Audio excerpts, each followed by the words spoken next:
Hello, broadcasting to you live from the Orion spiral arm of the Milky Way galaxy, the solar system planet Earth, North America, the United States of America, somewhere outside of the meteor impact zone over Ohio, right around where I grew up.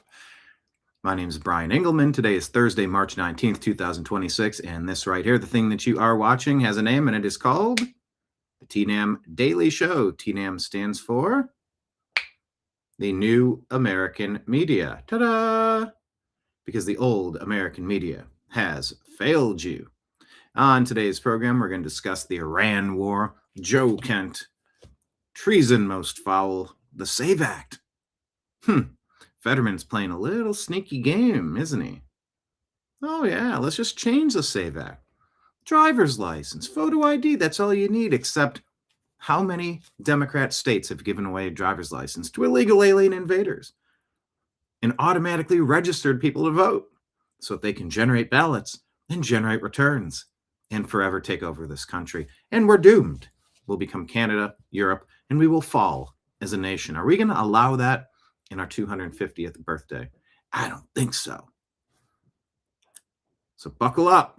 Today's TNAM Daily Show starts now.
Your guide to the truth, thenewamericanmedia.com.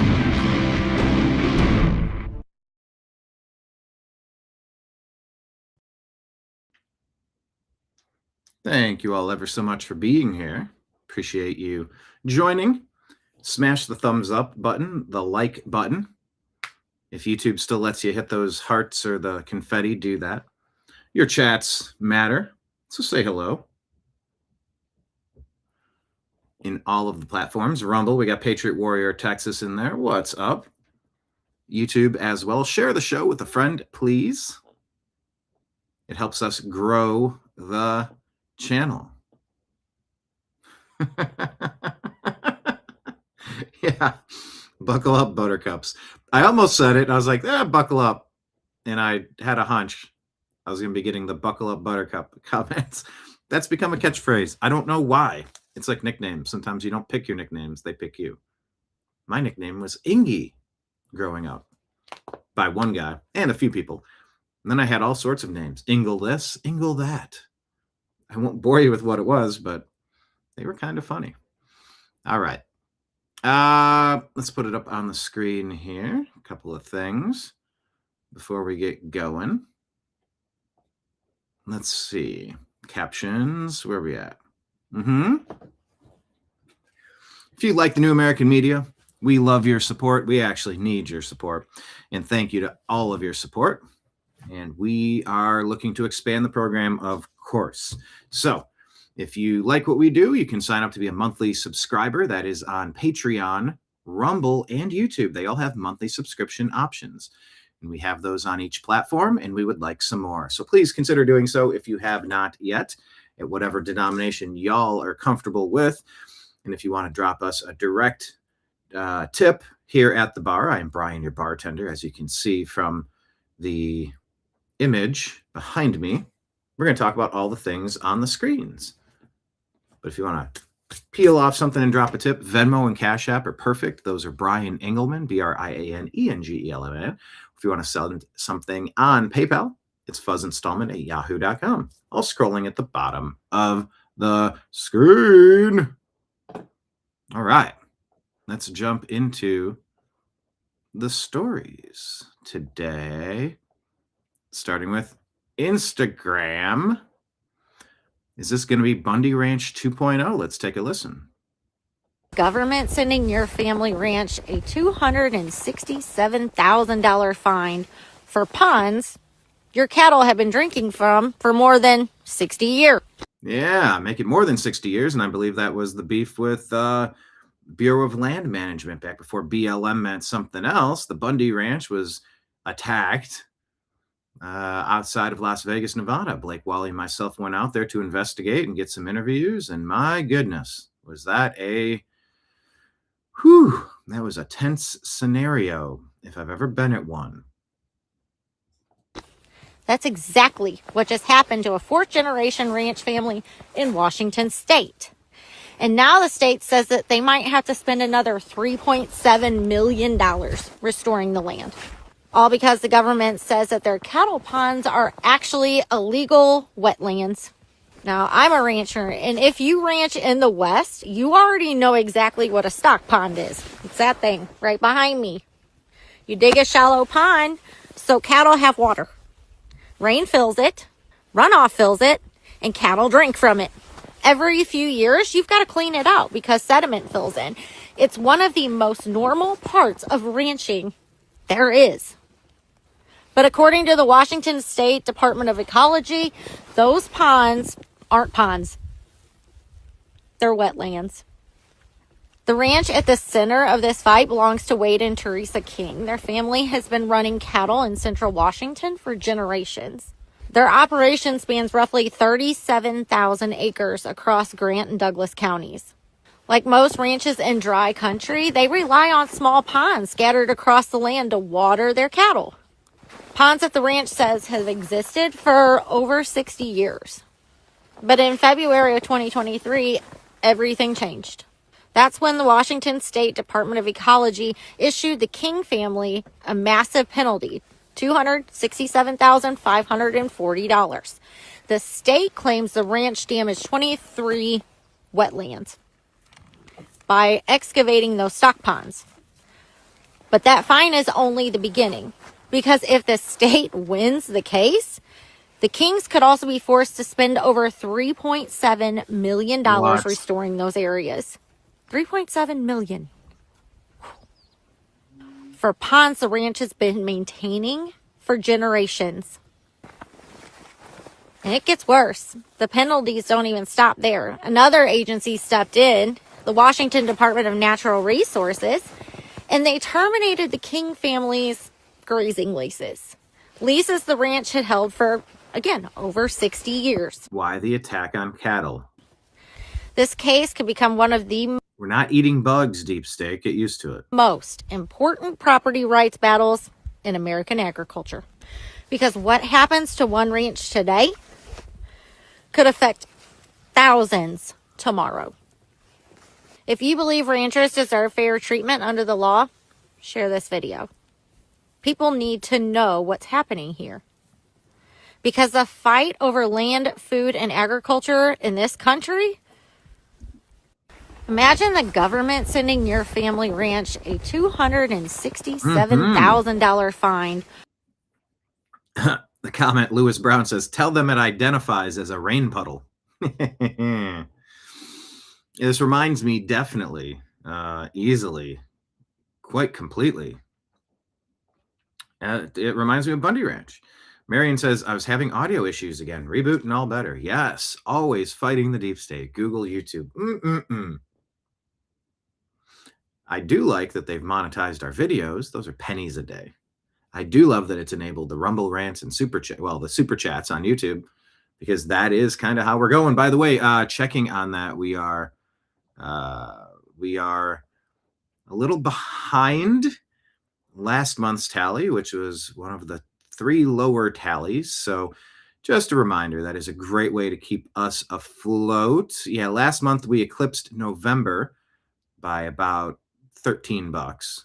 Right now we are $16 behind. YouTube takes their 30% cut. So we need about 20 or 30 to match February. And we're trying to get to, well, our best month being December. Everybody was feeling generous. But yeah, YouTube issues, nothing new to us. You know, we've done the deep dives. We've gone. We've spent many thousands of dollars going to DC and Chicago and Milwaukee and Cleveland and Bundy Ranch and Occupy LA and Hurricane Helene. Like, we go to where things are when we have the war chest to do so. Of course, that war chest exists through your support. But yeah, if you hit refresh and the reboot made it better with the audio issues, that's good. That's good to hear. So if anyone's having an issue, hit refresh and hopefully that will fix it. Yeah, Lake Leon saying Bundy Ranch was a cluster. Sounds like this will be as well. Government better stay off my land. How big is your apiary and area out there in Texas, Lake Leon? Curious. But yeah, that is sort of the dream, living off the land, right? But yeah, let me hit you with the details of Bundy Ranch. In case y'all forgot, let me learn you today. Quick bullet point details. Around 2014, we were a news site for about 3 years at the time or so. Core issue, long-running dispute starting around 1993 between Nevada rancher Cliven Bundy and the U.S. Bureau of Land Management over unpaid grazing fees on federal public land near his ranch in Bunkerville, southeastern Nevada. Yeah, it was about an hour outside of Vegas. So I went in from Los Angeles, and Blake Wally and I went out there, and man, was it tense. Cliven Bundy refused to pay over $1 million in accumulated grazing fees and trespass fines, arguing the federal government had no authority over the land, claiming historical use and use rights or states' rights. He hadn't renewed permits since 1993 and rejected federal jurisdiction. Court orders from 1998 onward required Bundy to remove cattle and to pay fees, land designated partly for endangered desert tortoise habitat. Okay. Well, you know what? If you're maintaining water and such out there in that area, you're not harming the desert tortoises. You're helping them. I know some of those were elevated water tanks, but regardless, give me a break. BLM planted a roundup of 900 trespassing, air quote, cattle. I added the air quote there. March 27th of 2014, BLM temporarily closed 146,000 acres of federal land in Clark County for capture, impound, and removal of trespass cattle. Good grief. Then a week or so later, April 5, 2014, BLM began roundup with armed agents and ranchers. Well, that's one way to say it. You could also say helicopters are flying overhead, shooting innocent cattle and terrorizing people, sicking German shepherds on pregnant women, and positioning snipers up on the mountain ranges that they pointed to. That's another way to say it. Cliven Bundy's son, Dave, was arrested for interfering. Dave Bundy. He might have been one of the people that we interviewed while we were out there. I'm trying to remember exactly. There were several characters, including Pete Santilli.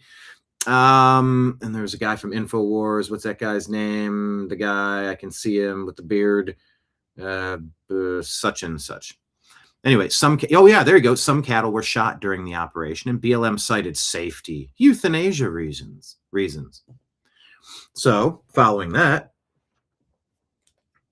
the Bundy family called for support. We saw these videos and went, oh, this is bad. On social media, website, armed militia groups, why did they do patriot supporters in quotation marks? That's weird. And protesters from across the U.S. converged, hundreds total, many armed.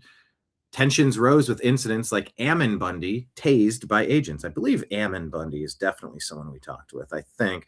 I'd have to go back and look at the content, but you can go back on YouTube and see it. By the way, I wish, if I were designing Rumble, I would make it easier to port all of our data, all of our videos from YouTube over to Rumble. That would be so easy. Doing it manually has meant that we haven't moved it over there. Peak confrontation, April 12th of 2014, armed protesters, some pointing rifles at agents, confronted BLM law enforcement near an I-15 overpass. Yeah, we used that image as one of our thumbnails. I recall that immensely. There was a tense standoff with federal agents in the crosshairs. Local sheriff negotiated. Yeah, and so did Michael M. Was this MDP or M? Michael somebody. Actually, now I'm curious. Let me see if I can find it.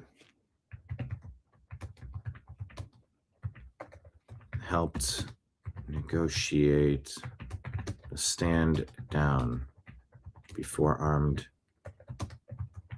conflict. Who was that? Remember, we went out there and it was super tense, and we left, and that morning was the armed standoff. It was a podcaster or media member who walked out in between the groups to calm it down.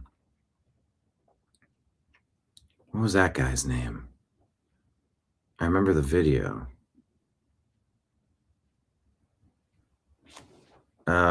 Yeah, there was somebody. Yeah, they say Pete Santilli. InfoWars. Michael. Guy had 3 names. Michael something. What was his name? I'd love to pull up that video. Jamie, find that video. Tell me who that Michael... No, not Michael Fiore.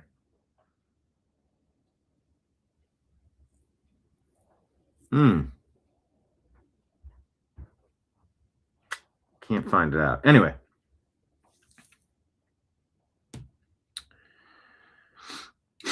BLM, they negotiated with the sheriff. BLM cited public employee safety concerns and stood down. Outcome, BLM released 300 to 400 impounded cattle back to the public land, suspended the roundup, and withdrew to de-escalate. No shots were fired between sides, widely seen as a victory for Bundy and the supporters. The aftermath, cattle remained on federal land. Bundy faced no immediate enforcement. Later, during federal trials in 2017 and 18 against Bundy and family supporters for charges like conspiracy resulted in mistrials, dismissals with prejudice, or acquittals. Bundy cattle still graze there years later. The event inspired later actions, the Malheur Refuge occupation by Bundy's sons, and became a symbol for anti-federal government militia movements or for government overreach. The incident highlighted deep divides over federal land management, property rights, government authority in the West. So yeah, be aware of this story.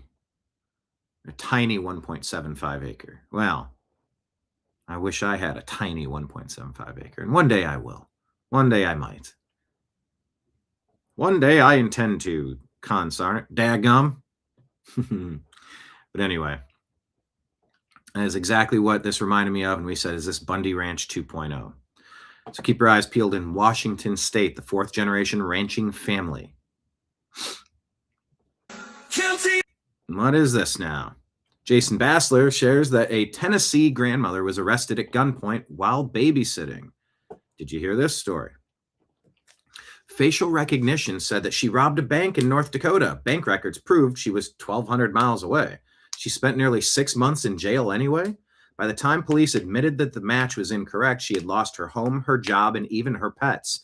How many examples of this technology ruining people's lives do we need before we say no more? Meet this person, Carissa Elser. Flock cameras flagged her car as a match for a porch theft. Cops said it was a lock, 100%, no doubt. But she was innocent and she proved it. No apology, no accountability. Another 100% artificial intelligence false positive. Another innocent human paying the price. Meet Brandon Upchurch. When flock cameras misidentified a 7 on his license plate as a 2, police pulled him over at gunpoint, unleashed a canine on him, arrested him, and put him in jail, all for a crime that didn't exist. If this is public safety, the future is already broken. Meet Travis Williams. Despite being 8 inches taller and 70 pounds heavier than the suspect, a faulty facial recognition match put him in jail for a crime he didn't commit, until the case was finally dismissed. Not a glitch, this is a pattern. But sure, let's keep trusting the algorithm.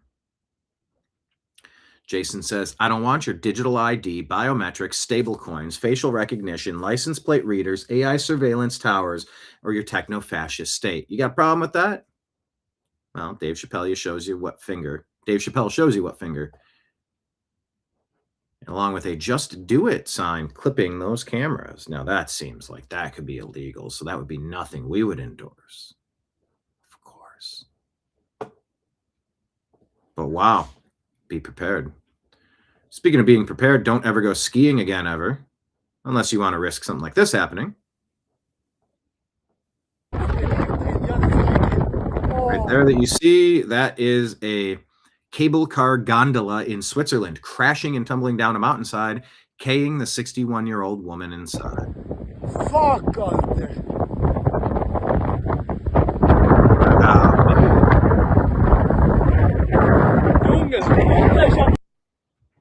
David asked, what the hell's been going on in Switzerland? The wildest accidents and tragedies happen every week.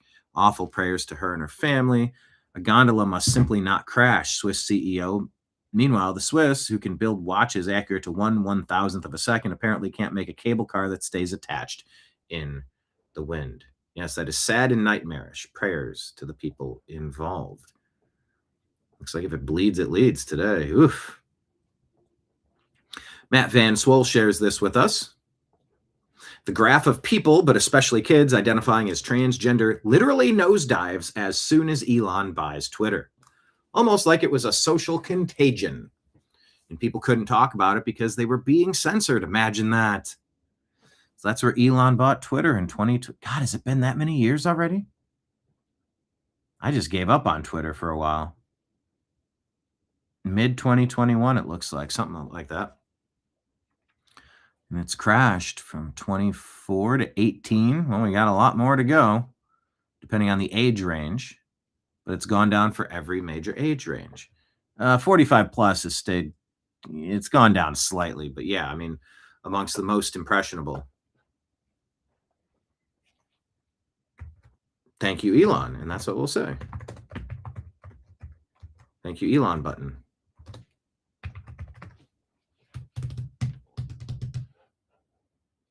Okay.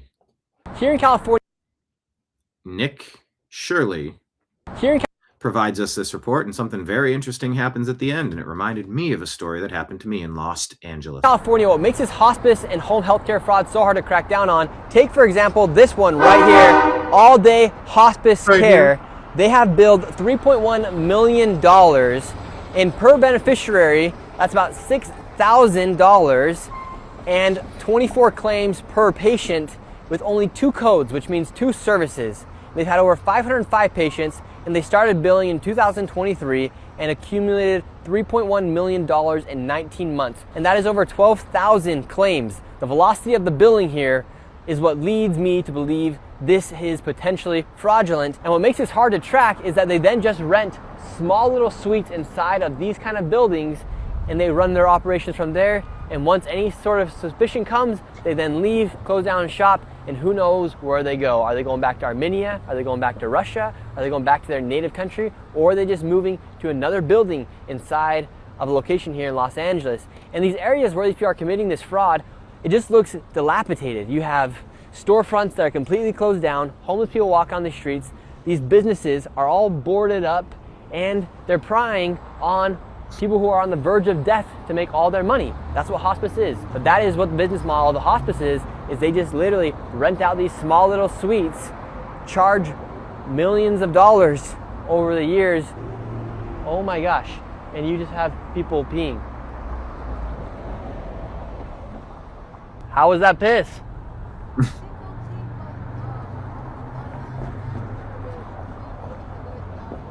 You what? You masturbated a week ago? Wow. Oof. Gross.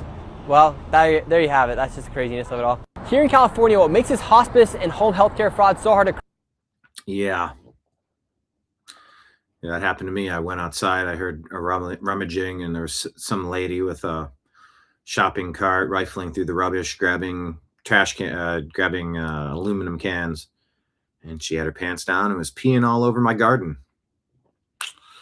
My big rosemary bush.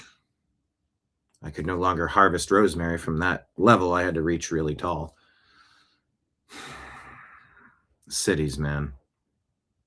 The stuff they allow. Charlie Kirk is killed. All right. Well, the never-ending saga of who's this guy? Joe Kent. Keep wanting to call him Joe Wolf. Here he is talking with Tucker Carlson. It's so interesting. He does this thing and sends this grandiose letter of resignation out, and he's already instantly booked on all of these shows, and it's Tucker Carlson and some of the other usual suspects. Almost like it's a psyop. And I've heard that John Brennan jumped in and was jumping on the Joe Kent train, which makes it seem like a seditious six psyop. And if that's the case, oh yeah, your spidey senses should be tingling over this story. But let's let him talk, though. Let's listen. Charlie Kirk is killed publicly in a very horrific way, and we're not really even allowed to look into that at all. And Charlie Kirk was one of President Trump's closest advisors, and he also advocated heavily against a war with Iran. He was in the Oval Office in the lead up to the 12-day war.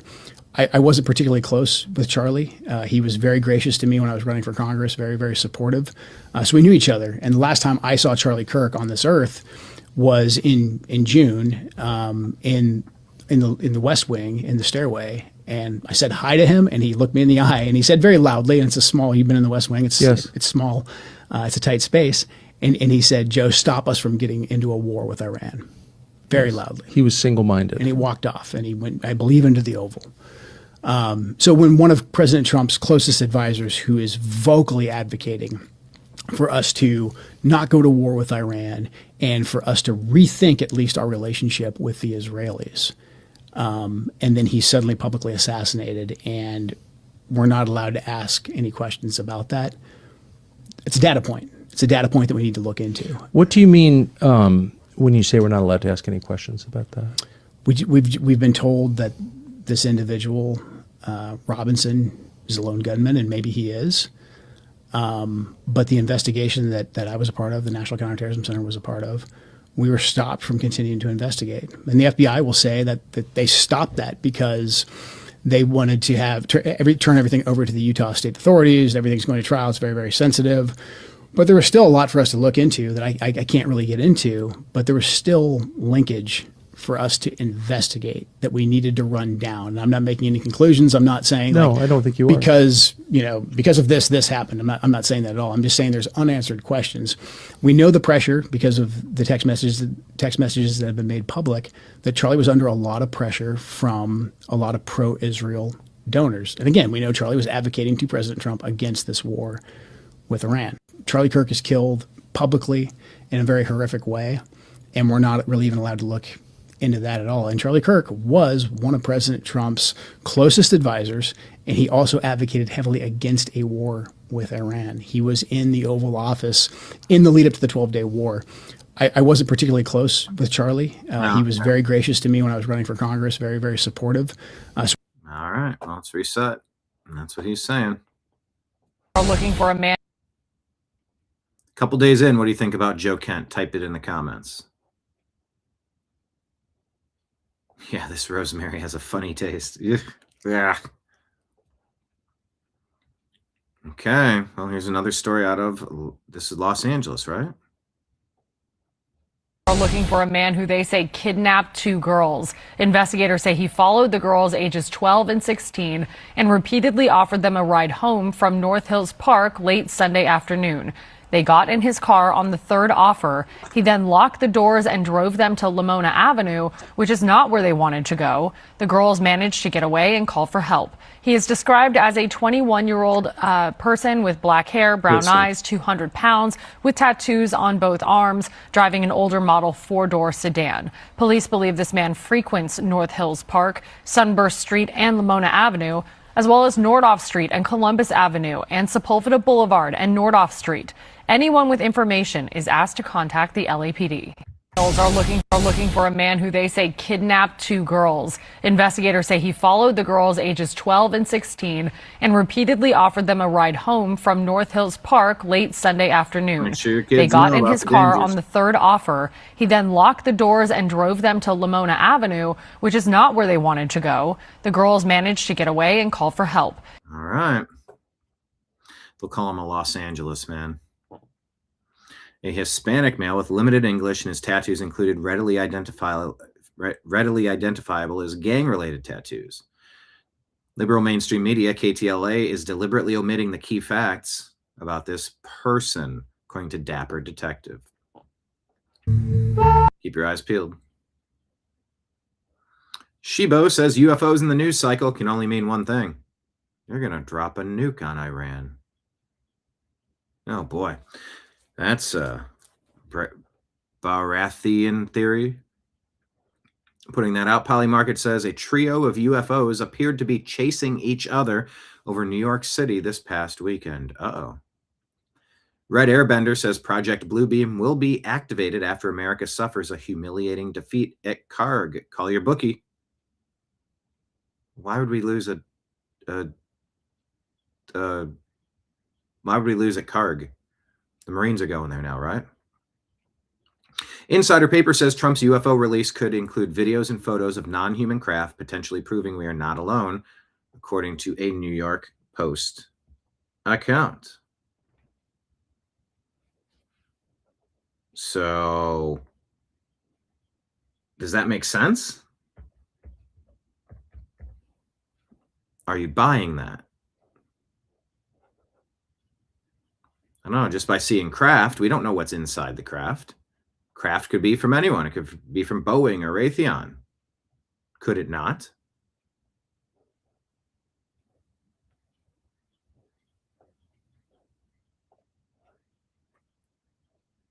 I think it... You know, we got to be careful about it, right?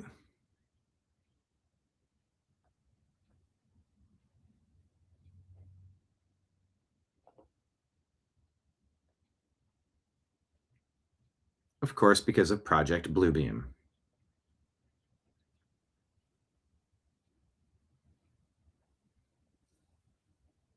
Let me see here. What is the thing I need to put in here? 1 second, please. Where was it? Was it here? Or was it here?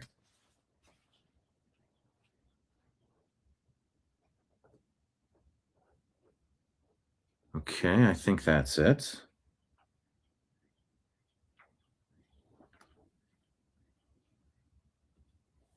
Okay,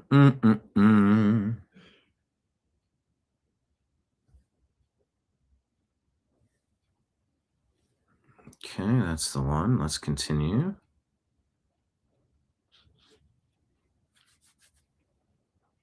I think we have now linked.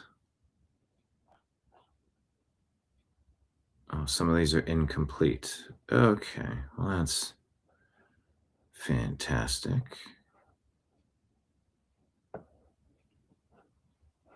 Well, doggone it. Still can't set up monetization on, what was it, Kick? What am I trying to do? Everything's so complicated. A Kraft cheese round. Yeah, Kraft macaroni and cheese. Lake Leon thinks Kent screwed up. He's going to be in trouble along with Tucker and maybe Candace. We shall see. But yeah. What does this say? The federal government holds shocking evidence of UFOs, which proves we are not alone, including satellite imagery of out-of-this-world craft that look like nothing we have built. An expert with knowledge of the documents tells the Post. Well, maybe.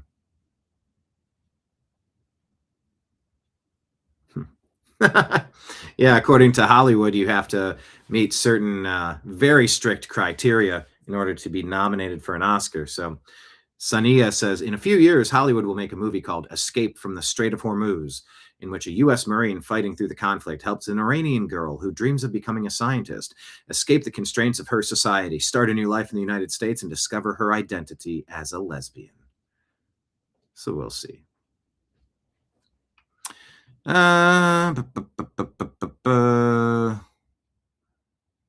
No state in the world is allowed to target resistance fighters when they're not in active combat. The Epstein Mafia has normalized the mass killings of not only random civilians, but also out-of-combat resistance fighters alongside their entire families whenever possible. And the West continues, says this sadistically punitive policy wasn't only roundly enabled by virtually the entire spectrum in the Western Bloc, but also acquiesced to by the rest of the world by allowing the misuse of terror designations for hegemonic imperialistic goals. Now, whole resisting communities are exterminated by GBU, JDAMs across the region, currently mostly Shia Muslims, of course. This only serves to impose a maximum blood tax to discourage any individual from standing up to resist. Along with the Epstein Mafia's famous decapitation doctrine, these crimes do not even stop the massacring of elderly heads of states, together with their families and grandchildren. We saw the Zio Yankee killings of Ayatollah Khomeini and his children, their spouses, and his grandchildren. Anyone who thinks we're better off this way is dooming the planet. Soviet mosaic on a bus stop on the road between Kimsk and Anapa, Kranadar Krai. Powell says a superior civilization was dismantled so that the Epstein class could traffic its women, cheapen its labor, and plunder its resources. Ripper's Ghost says Citibank is a money laundering financial conduit front for CIA, MI6, and Mossad terrorists and economic hitmen. According to Ripper's Ghost. I don't know if that's true. All right, there's a...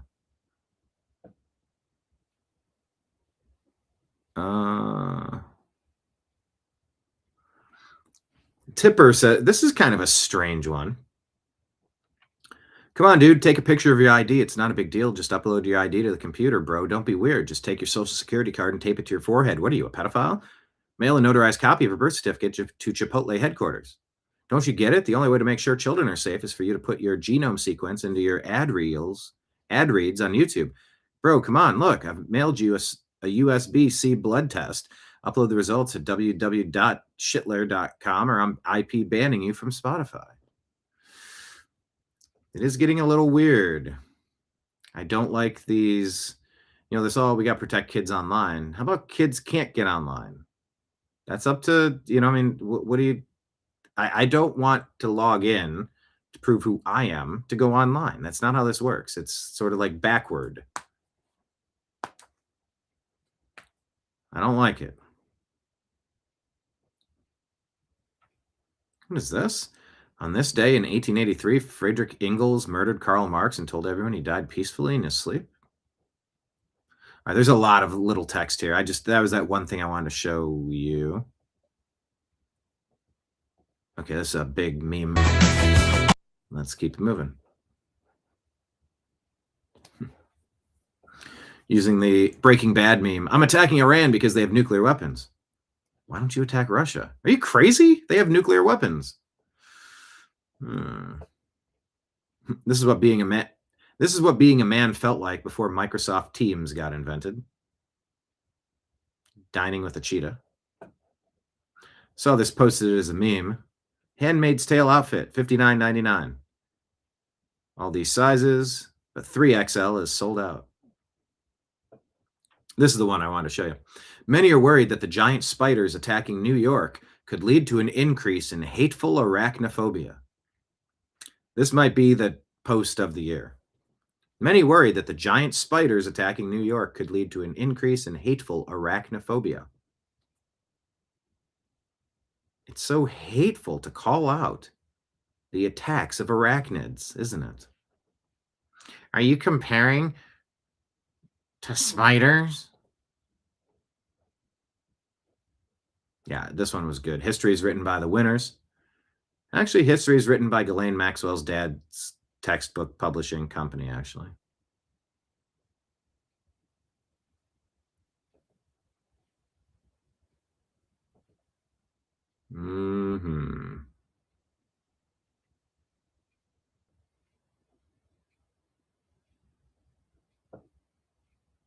My husband was annoyed after spending $65 on 2 burgers and fries. So I said, bet yours could blow these away. His eyes lit up. Really? I'll make some tomorrow. 2 days later, I did the same with pasta. And that's how I Jedi mind tricked my husband into becoming our chef. Georgie says, or you could say, local woman discovers being supportive. More news at 11. So interesting. Marco Macabre says, it's crazy to think that for hundreds of millions of years, this planet was filled with monsters, just giant, crazy, flesh-eating monsters. Monster world for millions and millions of years. And then one day, by pure chance, a rock from the infinite universe hit a bullseye the size of a dust mote, which killed the monsters and eventually allowed a species to take over, with high interest rates, conditional health insurance, and redundant authentication codes across multiple devices. Yeah. What's up, Super Bear? No, see, the giant spiders, it's a allegory, a parallel, a thought experiment.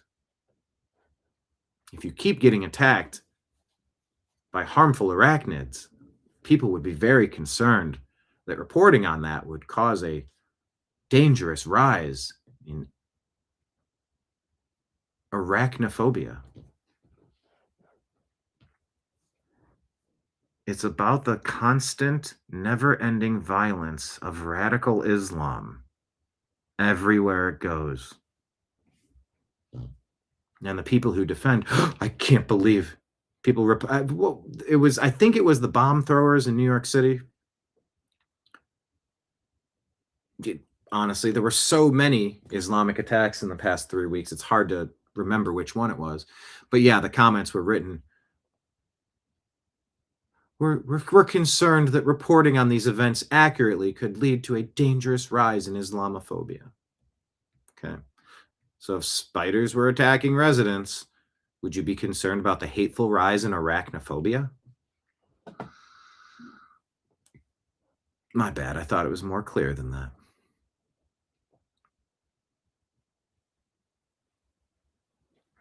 Mama says, y'all ever think maybe it's the hustle culture that's got it all wrong? And we're actually just large mammals who are meant to spend a lot more time being lazy and taking life slow? This is good. The fact that trees communicate with each other underground through fungi networks is enough to make me believe that nature knows way more than we do.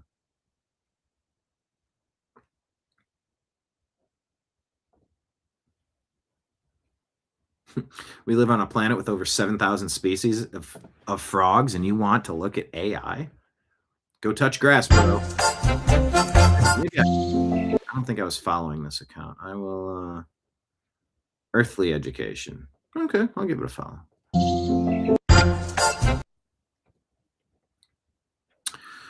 Daily Mail reports a migrant who shoved an Air Force veteran onto the subway tracks in New York City was previously deported 4 fucking times. I believe I've played for you my... tell me in the comments, did I ever play you the skit that I was in where we reenacted this scene from American Psycho about the business cards?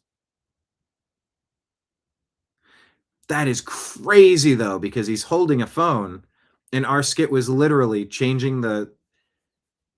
Wow, this is weird. I looked at the image. It didn't even register for me, because in our skit, how they were comparing business cards to each other, we were comparing cell phones to each other.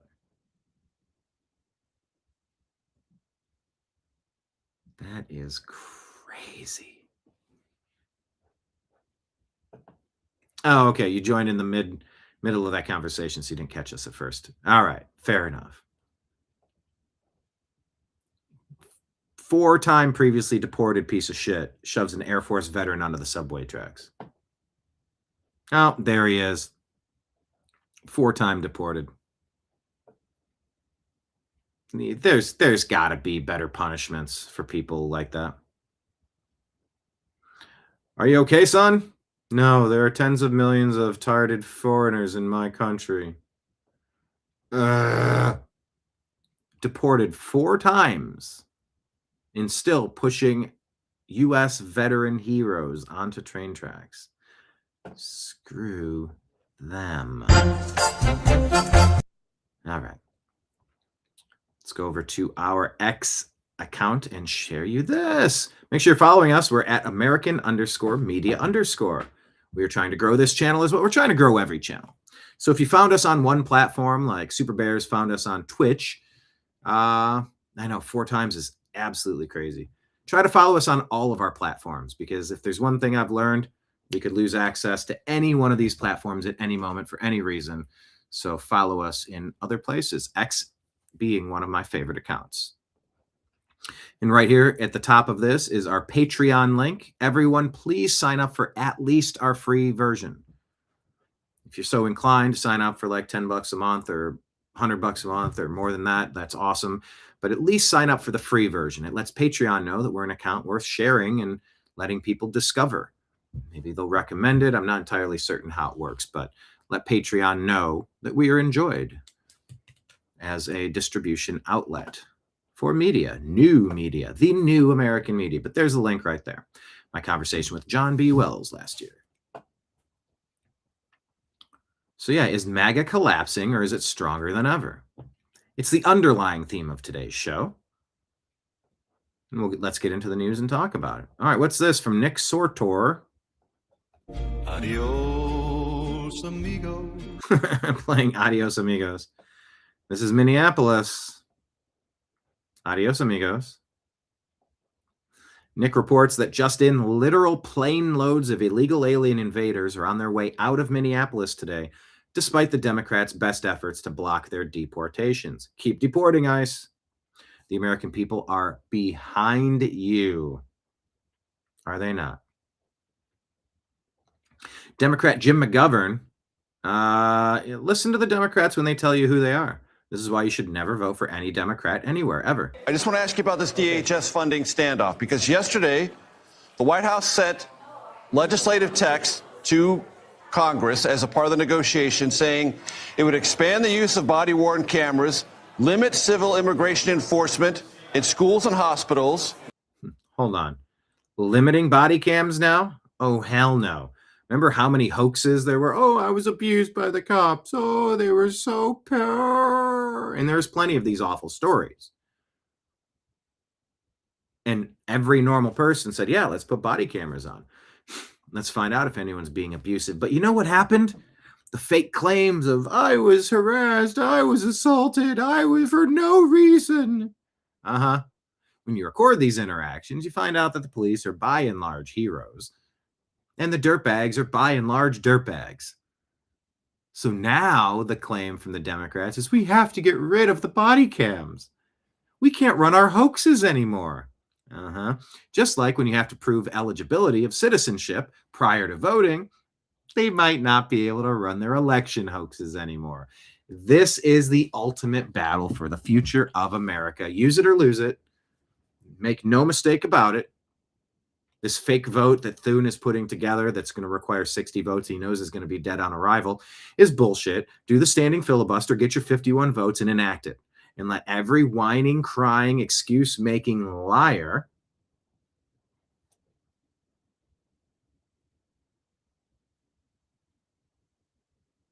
make them have to justify why proving eligibility is so bad. I just want to rewind this and make sure I'm listening to his entire... let's listen again. As a part of the negotiation saying it would expand the use of body-worn cameras, limit civil immigration enforcement in schools and hospitals, enforce the use of visible officer identification, and would not deport any U.S. citizens. Is that enough? If not, why not? No, it's not enough. Oh, my God. It would expand the use of body-worn cameras. Oh, I'm sorry. It's expanding the use of body-worn cameras. Limit civil immigration enforcement in schools and hospitals, enforce the use of visible officer identification, and would not deport any U.S. citizens. Is that enough? If not, why not? No. Yeah, U.S. citizens don't get deported. I don't know where this thing comes from. No, it's not enough. Look, I'm somebody who believes that ICE ought to be abolished. I've thought that since 2018. ICE abolished. What in hell are they talking about? When they were separating children from their parents. Oh, they're so stupid. Every person arrested is separated from their children. And if you're in this country illegally, you get arrested. This is, you can't hate the Democrats enough. So for me, I don't want to fund ICE. I just want to ask you about this. I don't want to fund ICE. Yeah, I don't want to vote Democrat ever again. Thank you very much.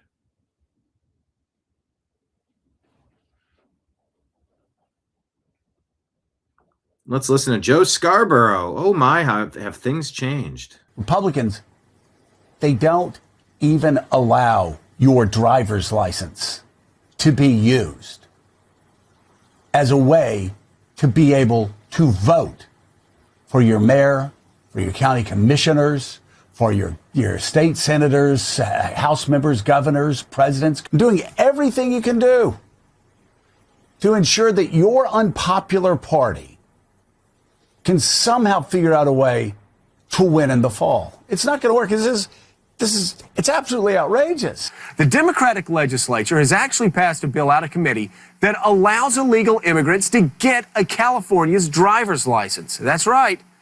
And by giving these criminals the most accepted form of identification in America, the California Democrats buy votes for themselves, and it looks like, to me at least, that political gamemanship is trumping national security.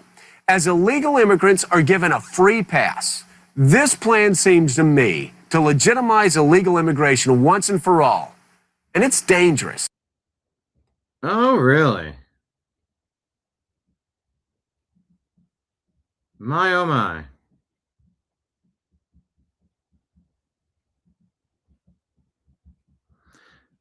Yeah. The people who are trying to say, yeah, driver's license work. No, Democrats have given out license in every state they can to those who are not citizens. It's they ruined license verification intentionally. You should be mad at them. Having that conversation on another thread. Pearl Jam made a post and said, make your voice heard. Call your senators today and let them know you oppose all forms of voter suppression. Okay, dorks. I said voter verification is not suppression. You require fans to prove they have a ticket to your shows. I'll just change that to attend your shows.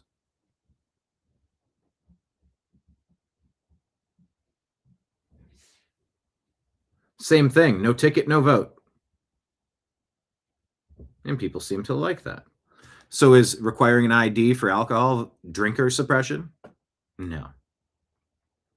California Democrats want to give driver's license out to illegals to buy votes. It legitimizes illegal immigration. Dangerous. Democrats ruined driver's license verification. Oh, here's this dick, Chuck Schumer. CNN fact checks him live on air. Voter suppression. That is what the Republican Senate is wasting our time on. Pushing a voter suppression bill that most Americans do not support. A bill that appeals to only the most fringe element of the MAGA base. Take a look here. Favorite photo ID to vote. 85% of white people favor it. 82% of Latino. 76% of black Americans favor it. So the bottom line is this.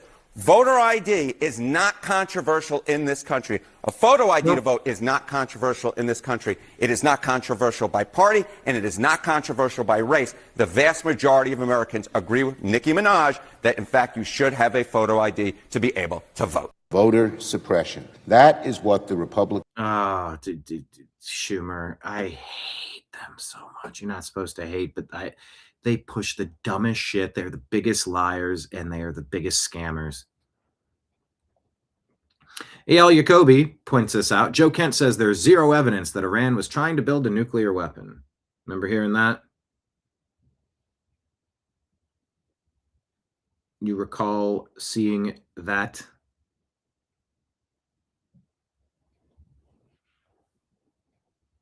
And here's the deputy speaker of the Iranian parliament.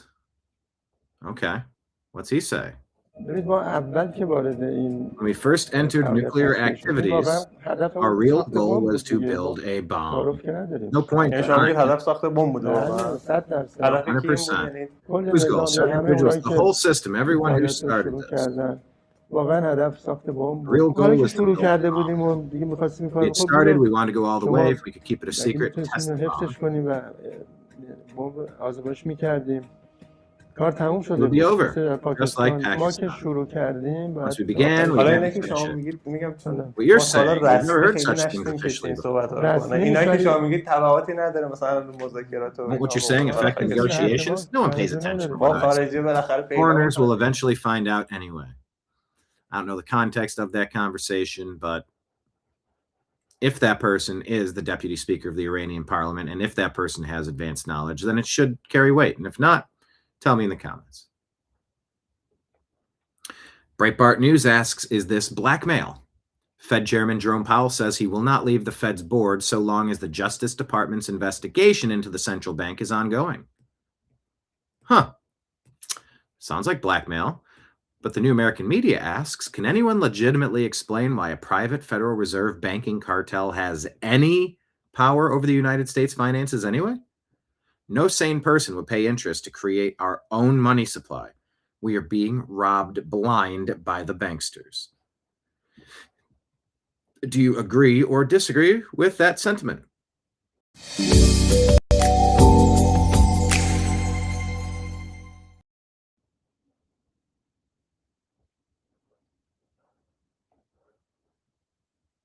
Yes, I agree with me. The Iranian women's soccer team, I think this is Telegraph reporting, Eyal Yacobi again, Iranian women's national soccer team returned to Iran. They're all now veiled and look terrified. UN women did not say a word about them.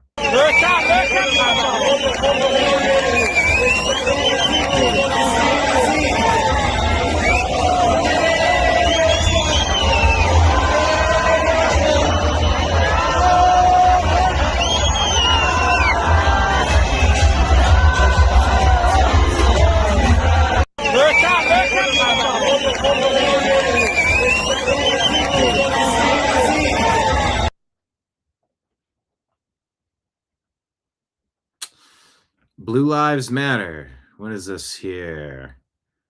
One Van Nuys, California building in Los Angeles, 89 registered hospices, 40 billed Medicare, 38 million in a single year. No patients, no care, just claims.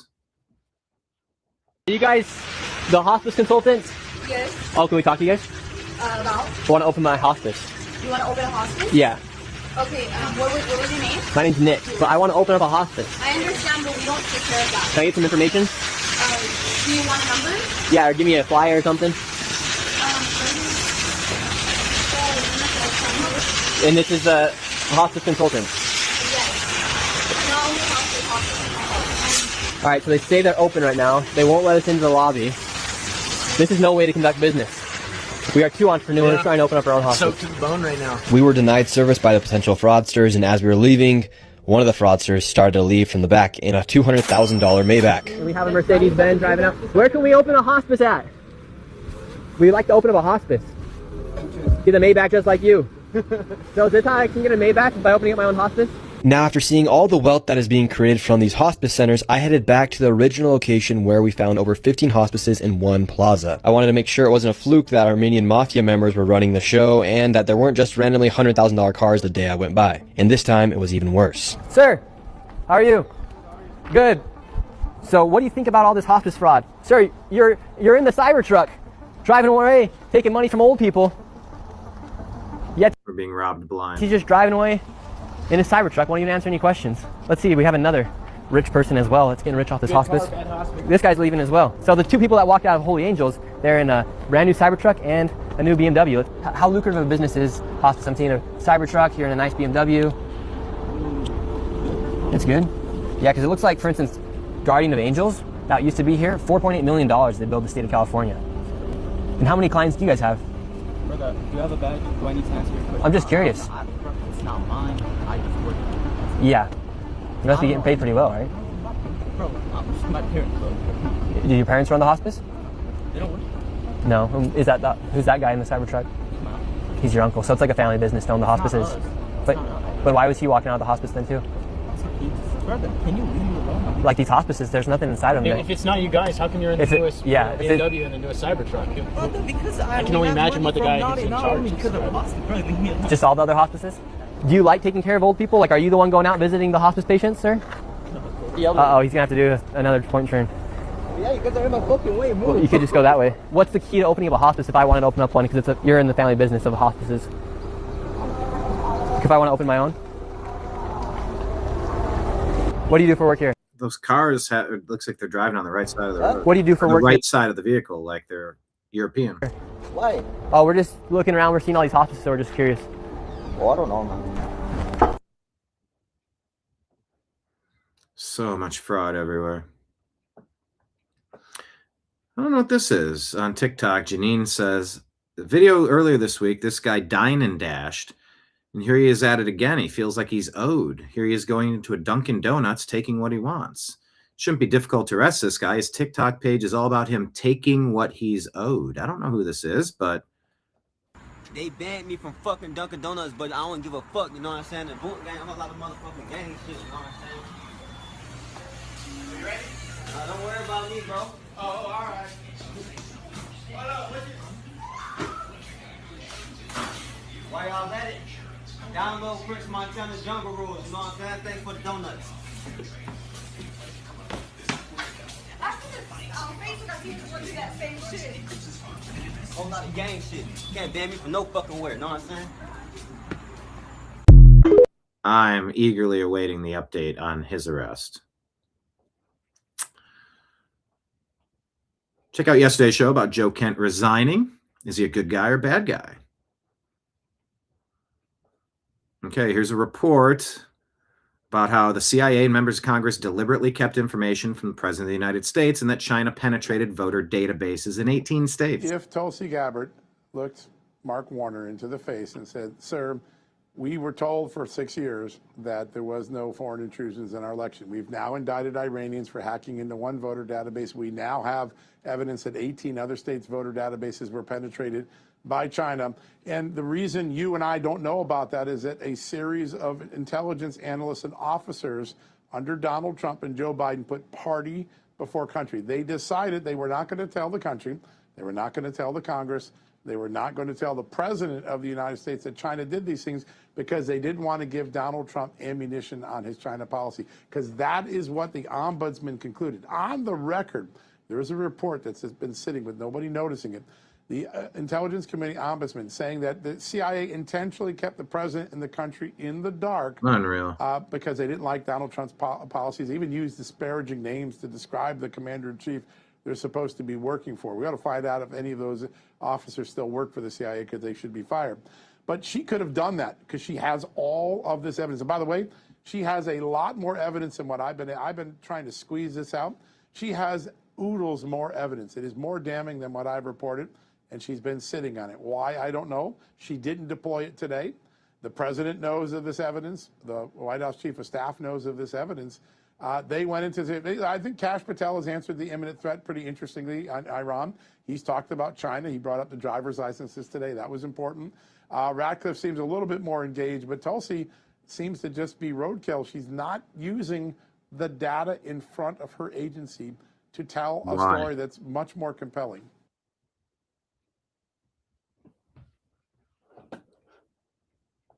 Why?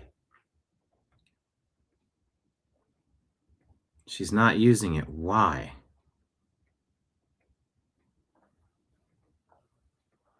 Yeah. People are wondering if Tulsi's going to resign. If she's not using every tool at her disposal, that's a concern. All right. This is the chairman of the U.S. Intelligence Advisory Board, Devin Nunes, confirming that Barack Obama ordered the raid on Mar-a-Lago. What was he looking for? I'm going to try to get out as much of this information and get it declassified as possible. So you believe that they raided Mar-a-Lago because they were looking for this? They were looking for the intelligence community assessment, your report on Russia's influence campaign targeting the 2016 presidential election. That's why they raided Mar-a-Lago? I believe it had to be one of the things that they were looking for. Because look, that report is pretty damning. If people take the time to read it, it's 45 pages. It spent, we had a dedicated team that spent nearly 2 years down at the CIA looking through this. It was blocked from getting out. And the reason that report is so important, right? That's, let's just dumb it down. Simply put, we went through every single piece of intelligence that existed. And if anything, it was clear that if Putin was going to do anything, he probably wanted Hillary Clinton to win. But in fact, if you just apply a little common sense to it, the fact is that nobody around the world thought that President Trump was going to win in 2016. I did. Same with Vladimir Putin. He didn't either. And so when you go through that was the intelligence. Every piece of intelligence that existed we went through it. It's in that report. And what do we know? After all this, after all, Trump and Russia and collusion, the two people that didn't collude? Trump and Russia. It's funny how things work out that way, huh? Almost as if.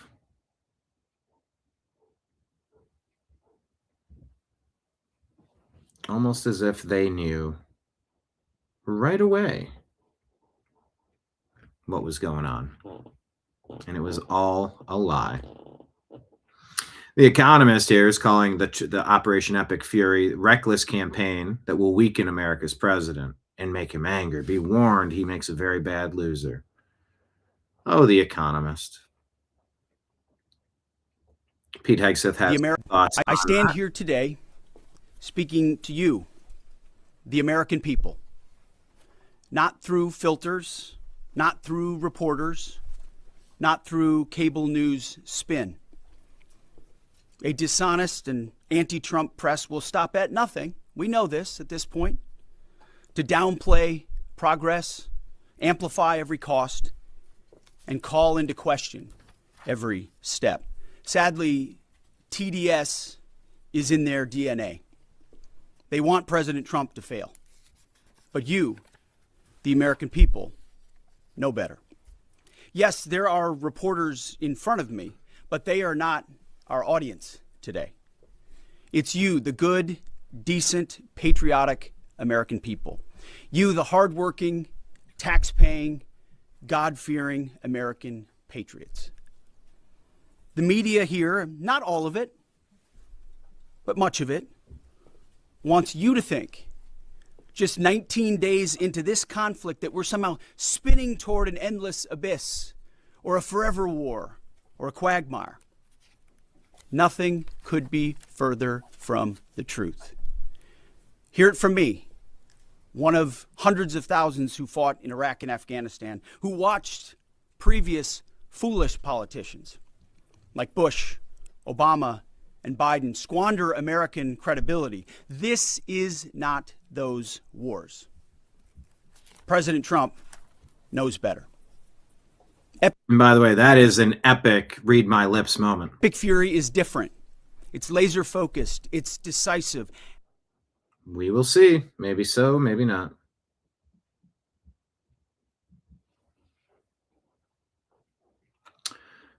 U.S. Central Command says U.S. forces are destroying Iranian naval targets that threaten international shipping in and near the Strait of Hormuz. Releasing this footage. Marion says Nick Shirley needs to amp up his security. I worry about him. Fair. Super Bear saying, I don't know if it was bad Wi-Fi, but did John Solomon's voice line up with the audio? Did you get that on your side? I was watching it on my side. I don't know what you saw on your side. But we discussed earlier before you hopped in here, Super Bear, if there's a glitch, and the deep state loves to glitch the new American media, don't they? You know, I used to say things like that, and I'd be like, well, people are going to think I'm crazy or I'm paranoid. No.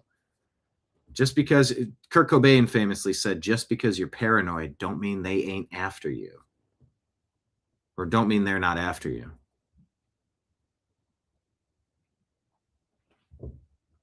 Hit refresh. If you're having a glitch, hit refresh. That's what, who was having that happen to him? Was it Marion today? Had the glitch. So if there's a glitch, hit refresh. Yeah, they're glitching these naval targets. Okay, Globe Eye News says France, Germany, UK, Italy, Netherlands, and Japan say they are ready to join efforts to ensure safe passage through the Strait of Hormuz. Stay tuned. In the sports world, Shams reports here, Pistons star Cade Cunningham, an MVP candidate, diagnosed with a collapsed lung, expected to miss an extended period of time. I think they're the number one team in the Eastern Conference. That could open up the way for the Cleveland Cavaliers to get through. We shall see. Eric Daughtry reports the House blocks advancing a balanced budget amendment to the Constitution of the United States, 211 to 207. All but one Democrat voted no. It needed 2/3 of the House. The national debt is $39 trillion, and the Democrats don't even want to try to fix it. Here's a horrible video I don't even want to play. Brandon Straka Walkaway says it's now 10 plus new videos a day, with over 1,500 white Americans reportedly facing black violent crime daily, and it's being brushed aside by leaders and media. Something has to change. I don't want to watch this again. I saw this. This dude is just pummeling him. If this were reversed in any way, it would be nationwide news, but it's not, because it's open season on white guys for some reason, and the media is absolutely complicit, and it's awful. The New American Media asks, seriously, when is the last time you watched a video of a white dude curb stomping a black dude? Okay, and we assumed you'd say, well, Derek Chauvin. Okay, the guy that overdosed. Fine. Okay, if you can point to one or two, like Chauvin, and maybe you have a second one, or maybe three, how many more can you point to? We are exposed to these awful black on white attacks nearly every day. What is going on? Well, seems to be that the media for decades and the Democrat Party has been putting targets on white people and making them the bane of everybody's existence and the cause for all suffering. You know, how like people complain that the Jews constantly play the victim, and some people say they constantly play the victim card. Other people say, oh, the blacks constantly play the victim card. And Jews will say, we've been scapegoated. All those countries we were thrown out of, we didn't do nothing. We didn't do nothing. That's what some people say. The black communities always say, we didn't do nothing. We didn't do nothing. The Jews are like, we didn't do nothing. Okay. But the whites have been definitely targeted by academia, Democrat Party, lying legacy media for decades. This should be infuriating. Now, let's just play the game that I always play when something involves a race or a sex or a whatever. Flip it. Just flip it.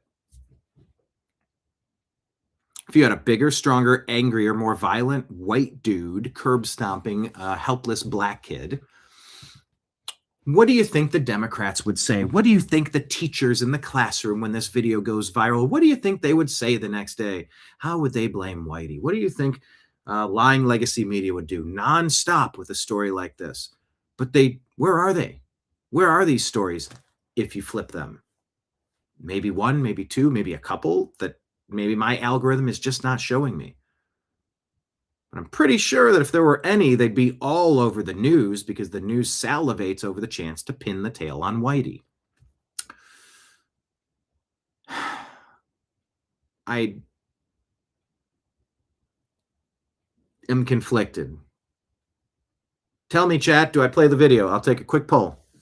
I'll give you 10 seconds. Should I play the video, not play the video? Because either I'm making a mountain out of a molehill, or if you watch the video, it should anger you and boil your blood. What kind of mood are we in today? Tell me in chat. Play the video. Let's move on. Do we turn a blind eye to this, not knowing the context? Or should we play it so that the point that I'm making maybe will resonate with people. It's like that movie, A Time to Kill. Matthew McConaughey and Samuel L. Jackson. You know how Hollywood likes to tell those stories of the helpless black girl that gets dragged by a group of drunken whites in the South, and she's abused and left by the side of the road for dead. And Matthew McConaughey's prosecuting the case, and he goes through the whole deliberations and says, now close your eyes. Let's imagine if this, imagine if that, imagine if that. Now, imagine the little girl was white. And it's like, oh, that's powerful. So we do the same thing with these stories. Imagine it was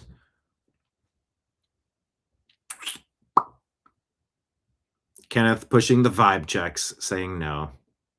Trash Panda says play it.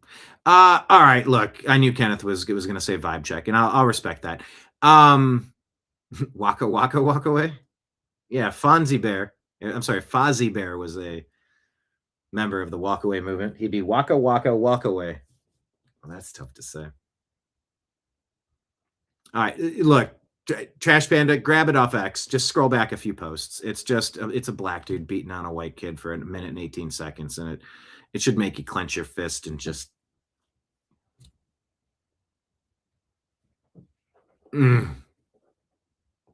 So just scroll back if you want to watch it. I'll move on. That's fair.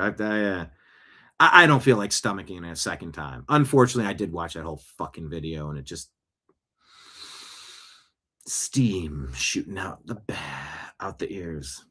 Kenneth doesn't watch the bad vibe stuff. I know. Sometimes the rubbish gives you rubbish, though. I want it to stop, and the only way it stops is by exposing it, so I was conflicted. Anyway, Wall Street Ape says Mayor Zoran Mamdani announces he'd like to lower the speed limit to just 20 miles an hour on all streets in New York City. A 20-mile-an-hour speed limit would make it much easier to ticket everyone who drives a car all the time to pay for his socialist agenda. Yes, this is real. Choke on it, New York. It is a goal of our administration to lower the speed limit across the city to 20 miles an hour. That, however, is something that can only be done with a local law change to the city administrative code. And we do support the city council taking those efforts. Yeah, choke on it, New York. Kick this guy out while you still can. Breitbart says Postmaster General David Steiner is asking Congress to allow him to borrow more money to cover costs, as well as to increase the price of a U.S. first-class stamp from 78 cents to 95 cents. Hold on, a stamp is 78 cents now? Holy shit. Postmaster General says the USPS will run out of money in 12 months. Oh, that might impact my reselling business, will it? Will it not? Hooray. Tom Brady roasting Logan Paul for ducking fights with Myles Garrett and Le'Veon Bell.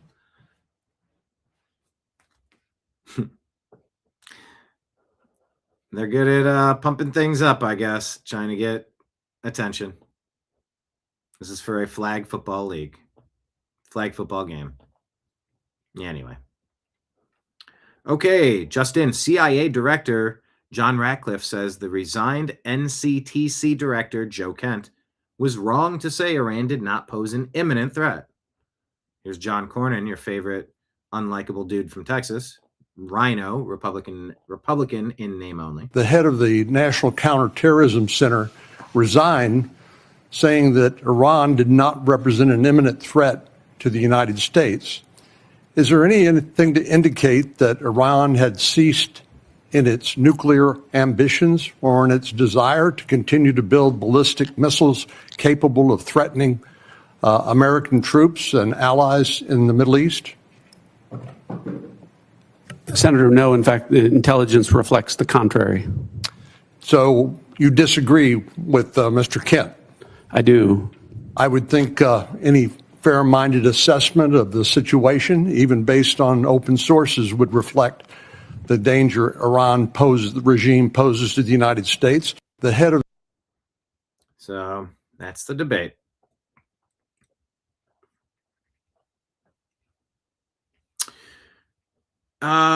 This woman says Secretary of the Navy told the World Sergeant, Secretary of the Navy told the world that Sergeant Kevin Lee Lloyd's children would receive combat-related benefits and be guided through the process. Today, those benefits were denied by the CRSC board.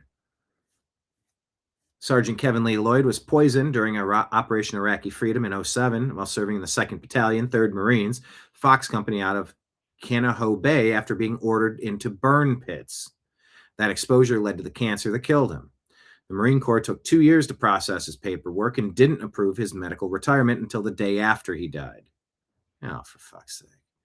How the CRSC board says only he could, now they say only he could apply. Now he's dead. So our 3 children, including our son with type 1 diabetes, have been denied the benefits he paid for with his life. This is exactly why the Major Richard Starr Act matters. Well, that does not sound good at all. I'm not familiar with the story, but I'm giving you the updates. Dapper Detective talks about this Jamaican preying on Americans. This man here, 49-year-old Andrew Brown, was arrested on April 30th with 2 counts of pandering sexually oriented material of a minor. Court documents say he was a volunteer teacher at Worthington Adventist Academy as well as a youth minister at Worthington Seventh-day Adventist Church. The complaint listed his home address, the same as the principal at Worthington Academy. His address was the principal's address. On the school site, Principal Delthonet Gordon Brown. Sorry, what's the person's? Delthonet?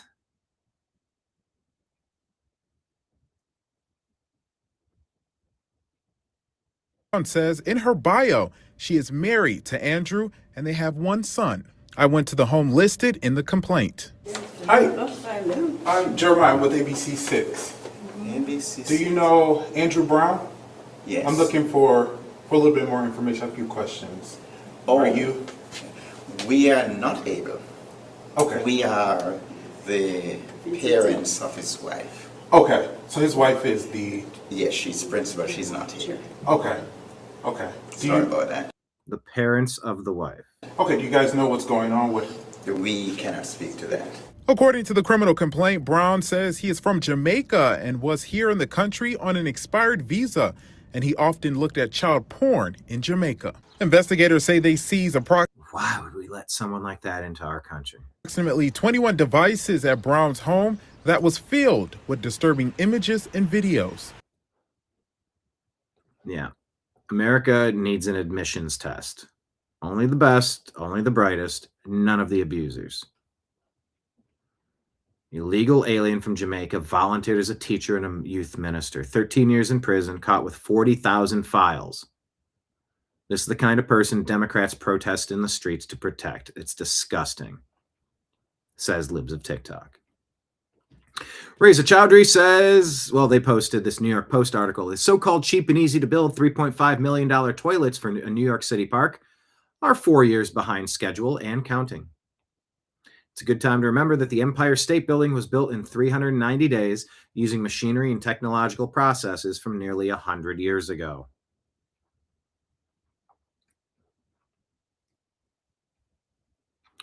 Jeff Stein says the Pentagon asked the White House today for more than $200 billion for the Iran war supplemental. Sources say. Well, what sources?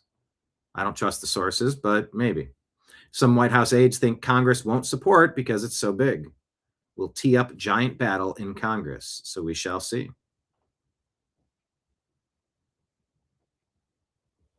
I think this is a different clip from John Solomon. And today we have a bombshell, something that has been kept from you for nearly 6 years. In as early as February of 2020, the United States intelligence community determined that China had breached U.S. voter registration data, had gained access to the data that voters used to register to vote in the 2020 election. Now remember, we've been told time and time again there were no foreign interferences in the 2020 election. But the U.S. intelligence community absolutely concluded that China had done this. They had several reports involving several states. Now, we don't know this yet, because anyone in the Trump administration has declassified that information. They may soon do so. We've asked them to, and I believe they're honestly working on it. We know this because we were able to get a document that was declassified by the Biden administration that referred to these findings in April of 2020. It is a National Intelligence Council memo. If you go over to justthenews.com right now, the story just moved a few minutes ago. You can download that document and read it yourself. Page 3, paragraph 2, a single sentence that says that China began accessing voter registration data in hopes of analyzing American public opinion in the 2020 election. Now, we have several intelligence officials confirming that this has been covered up for years. The only person ever to refer to it was the current CIA director, then the director of national intelligence under President Trump in 2020, who made reference to China's extensive intrusions on the 2020 election, accusing the CIA at the time of not paying enough attention to it. Now he's the director of the CIA, John Ratcliffe is, but you will see all of the data. There are memos, interviews, open source intelligence that will guide you to all of the facts, all on the record. It is a pretty big story. Go check it out at justthenews.com. And today. All right.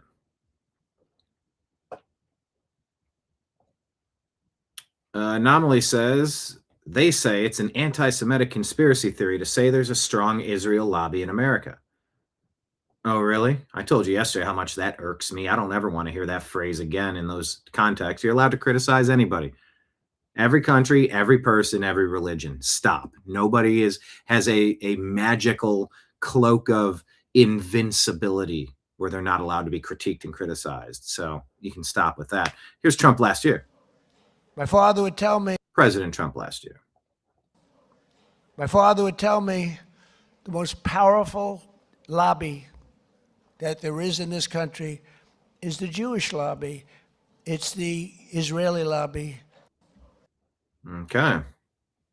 So yeah, it's not an anti-Semitic conspiracy theory to say there's a strong Israel lobby in America. True. What is this? This is in response to this Ivan Raiklin. Who's this person? Free Tina Peters. Well, that's good. I don't know what else. It says President Trump, Marco Rubio, and Mike Johnson all have stated the Iran war was driven by Israel. Years they've been killing our people and killing people from all over the world, and I think we have great support. And I think if we didn't do it first, they would have done it to Israel and give us a shot if that was possible.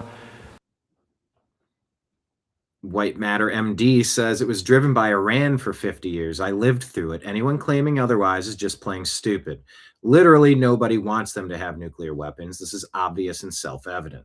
As an American, I support the operation regardless of Israel's position. This relentless pro-Iran propaganda means that we're over the target. They can kiss our American asses. So which side do you side with? Tell me in the comments. Tulsi Gabbard chimes in about the intelligence community and the threats to the homeland. Meanwhile, state actors present a risk broader in scope by seeking new capabilities in kinetic and cyber warfare. The United States' secure nuclear deterrent continues to ensure safety in the homeland against strategic threats. However, the intelligence community assesses that Russia, China, North Korea, Iran, and Pakistan have been researching and developing an array of novel, advanced, or traditional missile delivery systems. Novel, advanced, or what? Developing an array of novel, advanced, or traditional missile delivery systems. Advanced or traditional missile delivery systems. With nuclear and conventional payloads that put our homeland within range. The IC assesses. The homeland is within range of what they've been working on. She's got the raised eyebrows, though, almost as if she doesn't believe it, though. Says that threats to the homeland will expand. Maybe, maybe not. Collectively to more than 16,000 missiles by 2035, from the current assessed figure of more than 3,000 missiles. Or she was just trying to read it, or she was surprised by it. More on Tulsi Gabbard explaining the threats of Islam and the Muslim Brotherhood. Face a complex and The United States continues to face a complex and evolving threat landscape with a geographically diverse set of Islamist terrorist actors seeking to propagate their ideology globally and harm Americans, even as al-Qaeda and ISIS remain weaker today than they were at their respective peaks. The spread of Islamist ideology, in some cases led by individuals and organizations associated with the Muslim Brotherhood, poses a fundamental threat to freedom and the foundational principles that underpin Western civilization. Islamist groups and individuals use this ideology for recruiting and financial support for terrorist groups and individuals around the world, and to advance their political objectives of establishing an Islamist caliphate which governs based on Sharia. There you go. Threat to freedom and the foundational principles that This is from yesterday, by the way. I was making sure this was new footage, and it is. Underpin Western civilization. Islamist groups and individuals. Islamist groups, you can call them Islamic supremacist groups. We've been slandered with white supremacist groups. Like, if we support filtering the people who come into our country to make sure no abusers and scammers are coming in, we're called white supremacists, far right. We've been called all sorts of bad names. I think you just need to be honest about what it is. Islamic supremacists dominate the globe if they don't get their way. They go violent, and they will destroy anybody in their way. And we have every right to factor in self-defense as a motivation to filter out people that want to fundamentally transform the United States of America into something it never was and will never be. Individuals use this ideology for recruiting and financial support for terrorist groups and individuals around the world, and to advance their political objectives of establishing an Islamist caliphate which governs based on Sharia. There are increasing examples of this in various European countries, and President Trump's designation of certain Muslim Brotherhood chapters as foreign terrorist organizations is a mechanism to secure Americans against this threat. In response to setbacks to their capabilities of conducting large-scale complex attacks, Islamist terrorist groups have shifted toward focusing on executing information operations to spread propaganda and inspire or enable individuals located in or with access to the West.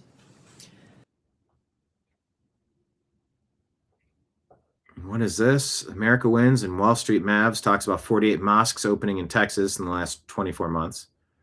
Muslim Brotherhood, according to Wall Street Mav, Muslim Brotherhood funding 90% of the mosques in America and are really targeting Texas. Guys.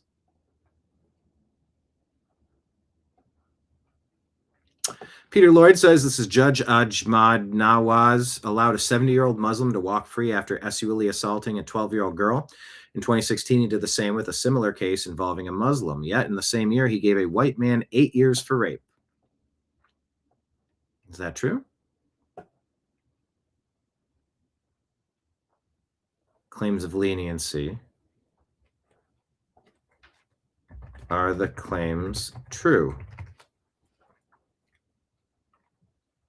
I need Grok to kind of just jump in and start off. Is any of this? Yes, the core factual claim of the Post is true. Two-tier justice. Oh my God.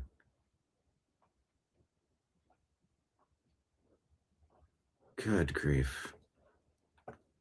Here's the Iraqi national who entered Zwink Elementary in Klein, Texas, armed with a gun and tactical gear, posted $75,000 bond, and was released. Harris County Judge Loris Chambers Gray allowed this man to walk free. Texas's elected officials, ladies and gentlemen, recall this judge from her bench immediately. Victor Davis Hanson, it's nice having him back.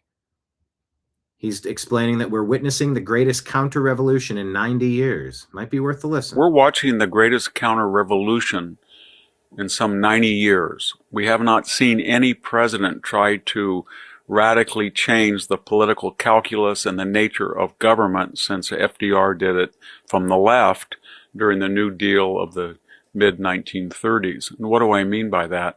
Donald Trump closed the border. He's basically declared war on DEI, and he's winning that argument. Abroad, we see that Iran no longer poses a nuclear threat for the immediate future. The universities are rushing and competing with each other to cut a deal with Donald Trump. Trump is winning on all of these social and cultural issues. What he's trying to do is tell the American people that the left exercises power even when they do not control government, any branch of government, and they exercise power even though on most of the issues, if not all of them, their constituency is only 40%.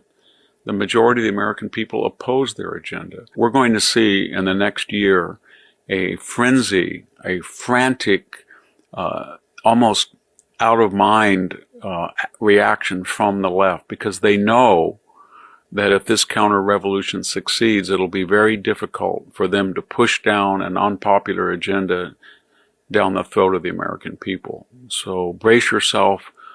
We're looking at the resistance coming up to the counter-revolution, and it's going to be fierce and unhinged. Very unhinged. We've witnessed it. Sovi says socialism is a hot stove that each generation insists on touching for themselves for some reason.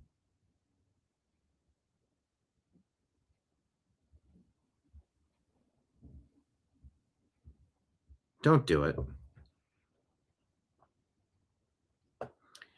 HealthBot claims that cows are collapsing and being euthanized in Denmark after they forced farmers to add Bovaer to cow feed. I don't know if this is true, but this is the claim that they are making.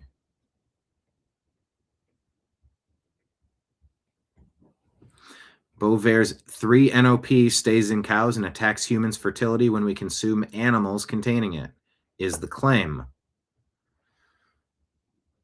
That's all concerning.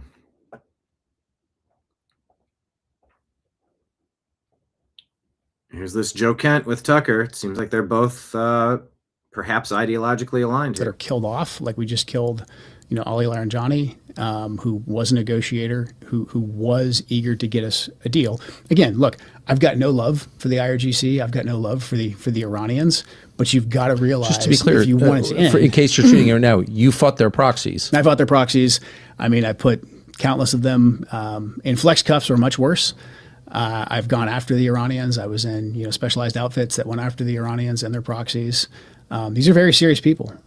They're not supermen by any means. They're humans, but they're serious. And if you give the IRGC a reason to take more control and they get support from the people, because again, you kill off the Ayatollah, they can say, hey, the last guy was too moderate. Look at what it got us. Like, give us more control. I get it. And the Iranian people are going to be like, well, actually, yeah, I don't like getting bombed by the Americans and the Israelis. Maybe we do need to listen to the IRGC. So a lot of these, the points that you're making, I think are insightful, but they're also pretty obvious if you kind of game it out for 10 seconds. Yeah.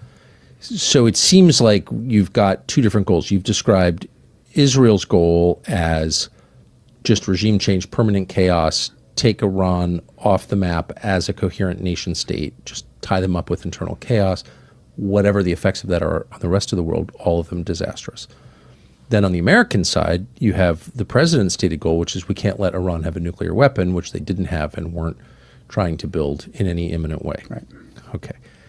So if you join those two together in a common mission in a war, like that's our partner in this war, yeah, then you create all kinds of very bad incentives. Mm-hmm. And now Laranjani, I think, was killed by the Israelis. You saw the Israelis blow up Qatari natural gas facilities today in the Qatari natural gas field, which feeds the rest of the world, LNG. Those seem like very obvious steps, not to minimize the threat from Iran, but to lock.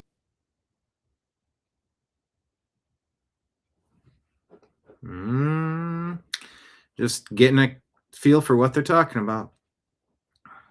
What's this here?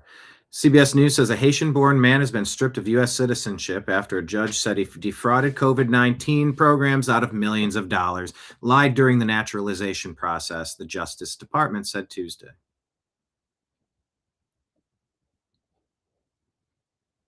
During a sworn naturalization interview on December 15, 2020, he allegedly concealed his involvement in the scheme and falsely denied committing crimes or making misrepresentations to obtain public benefits. Prosecutors said he was granted citizenship in February 2021. CBS News, though, reported it Florida man stripped of U.S. citizenship. Oh, you don't hate the... Oh, good Lord. You don't hate CBS News enough. They lie to terrify the stupid who will believe that actual American Florida citizens of the USA will be stripped of U.S. citizenship. Defund CBS News. This is disgusting misinformation. It's knowing and deliberate. Good Lord. It's just, it's hard to put in words how frustrated we should all be with this. My God.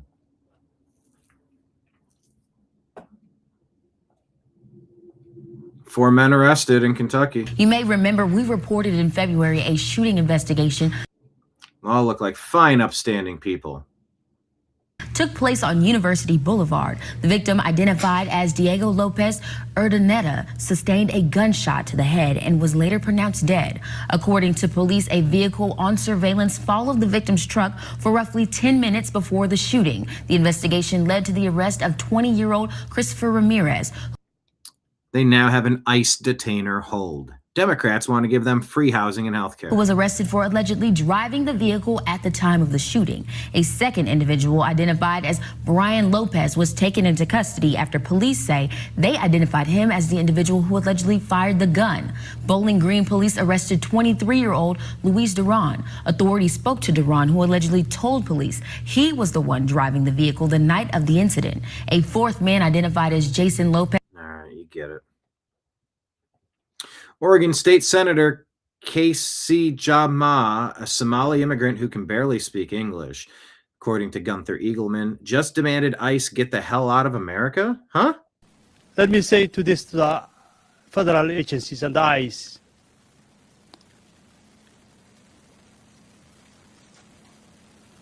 this is Oregon. We do not need you. You're not welcome. And you need to get the hell out of our community.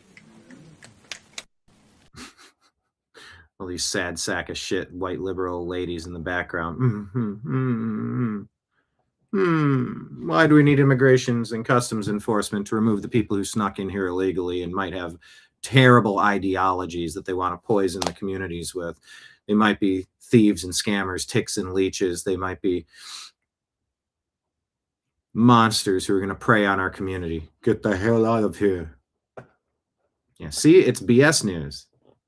That works really well, Kenneth. See, it's BS news. And you need to get the hell out of our community. Slight smile, slight smile. Let me say. Matching glasses, not quite matching haircuts. Turtleneck, you know, the awfuls. We've played you this before. Ashley says this is a African migrant trailed a little British schoolgirl home from school in Liverpool, tried to bust in and assault her.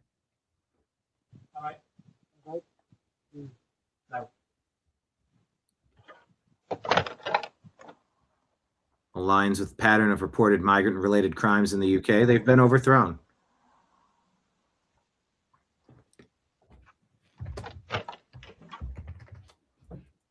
Coward fled when dad showed up. Our girls aren't safe in their own homes anymore.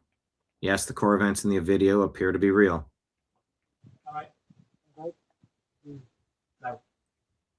WTF is this country coming to deport these scum?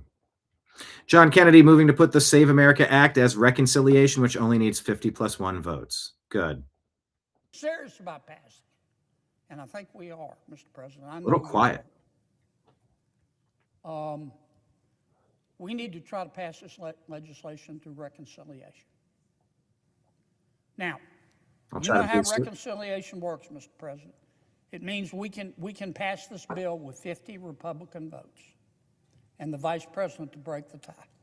That's how we pass the one big, beautiful bill. I would hope to get some of my Democratic friends to support us, but we don't have to have them.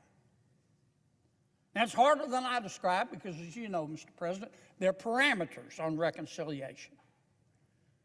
Anything you propose through reconciliation has to be paid for. We can find the money to pay for it. And anything you pass through reconciliation has to conform with the contours of the Budget Control Act. We call that giving a provision a bird bath. And our parliamentarian decides what passes muster under the Budget Control Act and what doesn't. Now, we've got a lot of smart lawyers in the United States Senate. Every single one of them thinks they're Oliver Wendell Scalia. But we've got a lot of other smart lawyers in America.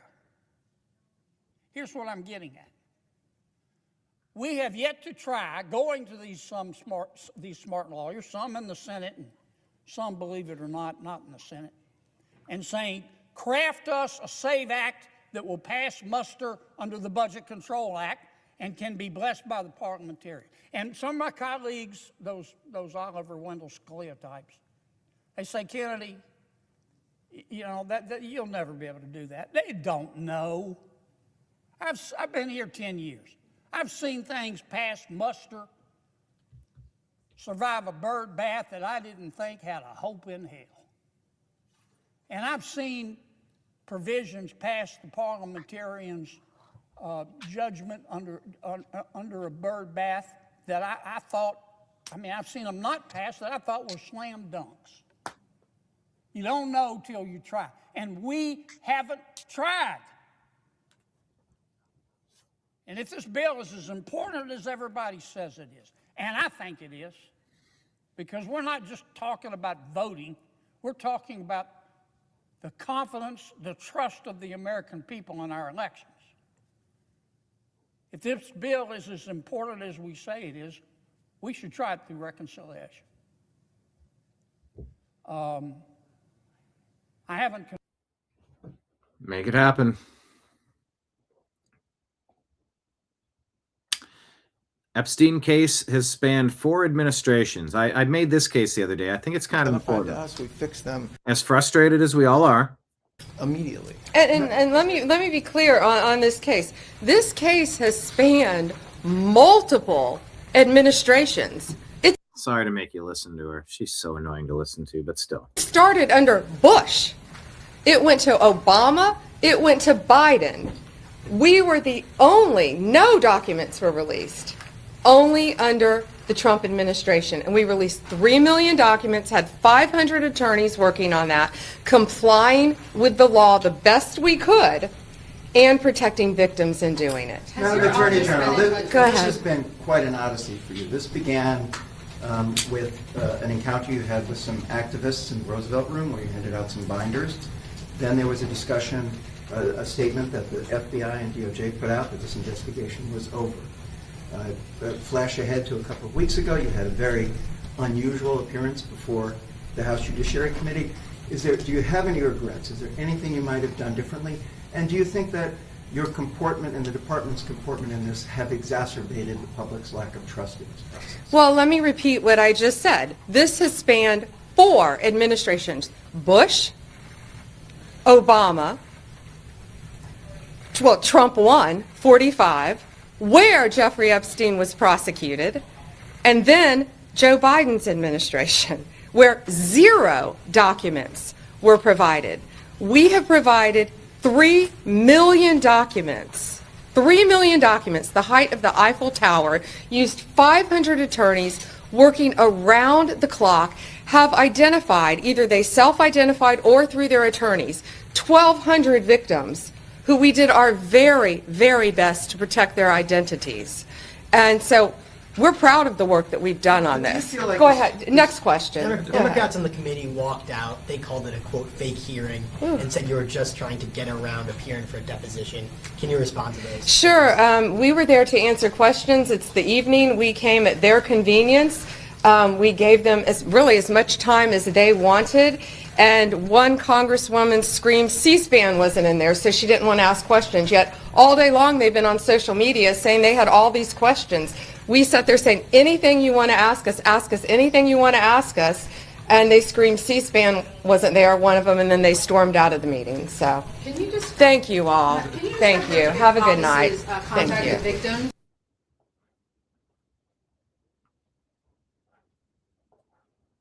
They did finally arrest him.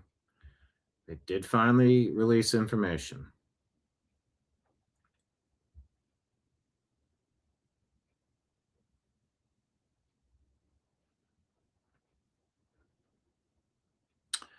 Mike Lee says the balance is tipped far too much. Now they'll hire even fewer Republicans. It's one way to look at it. Look at this chart showing our universities. How balanced are they? Zero balance. Zero. Pam Blondie, yes.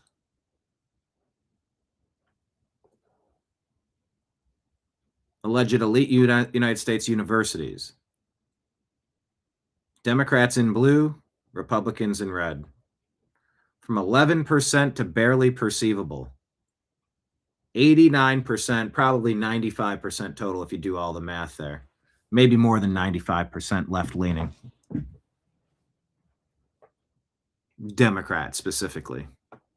Harvard, Princeton, Yale, Berkeley, Columbia, Brown, Johns Hopkins, Duke, Cornell, Caltech, Stanford, Dartmouth, Penn, UCLA. Don't send your kids to liberal indoctrination centers. Don't send your children to go take on a couple $100,000 in debt to get brainwashed in a liberal indoctrination camp. Otherwise, you might come out saying stupid shit like this. Which is to say no to a bill that so fundamentally the SAVE Act and far-reachingly would, once again, far-reachingly is not a word. We've covered this yesterday. Undermine, in fact, so many wasted words here. He sounds like he's Kamala word salading it. Dick Blumenthal, Democrat, Connecticut. Undermine, in fact, destroy our democracy. It may sound like an exaggeration, but it is the truth. It does sound like an exaggeration because it's not the truth. You won't destroy democracy to prove that you're eligible to vote. There's no off-ramp except for the Save America Act. There is none. The scams they've been pulling. Let's see if any blue city, blue state votes Democrat if we stop the scams. Let's see. Let's try it for a year and see. I have my hunches. On the New York Times, it should have said this, says Masi Alina Judd. Students in America have almost no idea that more than 30,000 Iranians were killed for protesting and demanding freedom. No names, no faces, no coverage, and the silence is killing her. Thank you, Australia, for doing that. Their voices were silenced with bullets.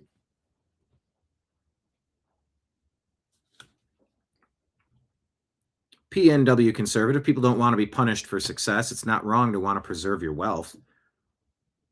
Norway's wealth tax increase, expected to raise $146 million, led to a $448 million net loss as $54 billion in wealth left the country, reducing tax revenue by $594 million. Kathy Hochul was doing the same thing. New York Post reporting that Republicans overwhelmingly back Trump over Tucker Carlson, Megyn Kelly on the Iran war, a poll finds. So maybe MAGA is not collapsing. Maybe Megyn Kelly and Tucker Carlson aren't MAGA and never were. MIT atmospheric physicist Dr. Richard Lindzen, according to this Electroverse post, said that there will be no climate catastrophe. When someone says half a degree more and it's the end of the species, that's not science, that's theater, says Lindzen. Every apocalyptic prediction, from famine to ice-free poles to snowless winters, has failed, and they'll keep failing. 2030 will pass, 2050 will pass, 50 years will pass, there will be no climate catastrophe. Lindzen isn't a fringe voice. He's a leading atmospheric scientist, author of nearly 250 peer-reviewed papers, and a member of the U.S. National Academy of Sciences. Today's climate agenda, he argues, isn't about data, it's about power. It's about controlling policy, controlling economies, and reshaping society under the guise of a crisis that doesn't exist. The real threat isn't climate change, it's climate policy, he asserts. Insider at USAA provides footage of the company's recent Diwali event. It looks like a Tim and Eric skit. Remember, while USAA throws parties for Indians, it ignores American holidays, and its veteran employees are committing suicide from stress and layoffs.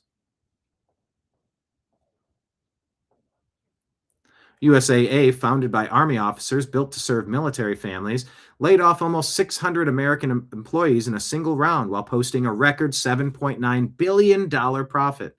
The Heritage Foundation flagged USAA for hiring H-1B workers through outsourcing firms like Tata and HCL. Patriotism is the brand. Outsourcing is the business model.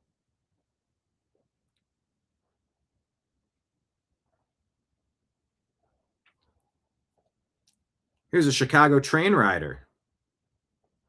How should we feel about blue cities and blue states? Okay, well, that was right. I ain't lied about shit I said, bitch. I just got robbed by dyke white bitches. Every black bitch and nigga that kiss ass to white folks, I'm finna kill them for real. I'm gonna kill your bitch ass for real right now. The problem on the red line, we finna solve this shit. Mississippi nigga and bitch kill ass to white folks, I'm finna get rid of this shit for real. A white bitch still on the machine. This would be a good time for people to get involved and stand up instead of staring straight ahead. And I just got out of state bill. You're gonna stumble up to me with a hammer and threaten my life? 2 days ago, I'm finna kill for real. Every slave mentality. I guess there is background music here. Better not get flagged. It gets had the white folks. It's finna die. Too much music. For real. I'm sorry the white politics. I'm sorry the white politics. For real. Okay, that was white. Says, I'ma kill whites. I got out 2 days ago. I finna kill for real. We said flee blue cities, flee blue states. They only protect crazy, violent lunatics. Speaker Mike Johnson says DHS is the third largest department in the federal government charged with keeping Americans safe, and Democrats are trying to defund it. Why? They're so desperate to prevent the deportation of criminal illegal aliens that they're forcing 260,000 DHS employees and the American people to pay the price.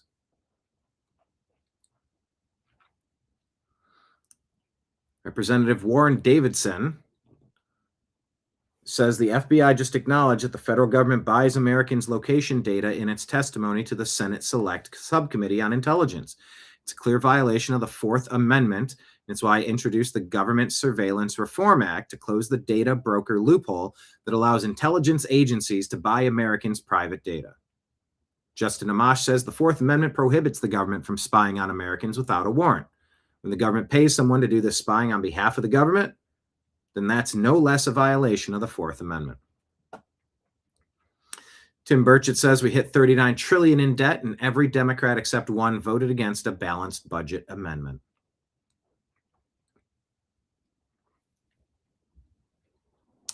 Trump 2020 campaign manager Bill Stepien is spot on with the left's sudden respect for Joe Kent. Keep in mind, I think every Democrat voted against his nomination during his hearing. They called him a white supremacist, shocking, a white supremacist, a Nazi sympathizer, a white nationalist, all the things. But now he's being held up as a beacon for truth. That just strikes me as a little strange. He's changed over the years, right? He was Democrat, he was libertarian, he wanted to run for Congress. He became Republican, saw Trump's endorsement. So he's been all over the map. Donald Trump has been really resolute. The White House issued a statement or a fact sheet earlier in the month. 74 times, Donald Trump has said he opposes Iran getting a nuclear weapon. He's been resolute and consistent. Joe Kent has been all over the map. Officer Liu says major disruption at Philadelphia International Airport this morning. Several TSA checkpoints, including A West, C, and F, are temporarily closed due to staffing issues from the ongoing partial government Democrat shutdown. Lines are shifting. Please arrive early. Michelle Maxwell shows how Democrats destroy everything they touch. Large homeless encampment on the city of Charlottesville, Virginia, under the Free Bridge in the Ravenna Trail next to the Ravenna River. Trash tents and trauma. Clean it up.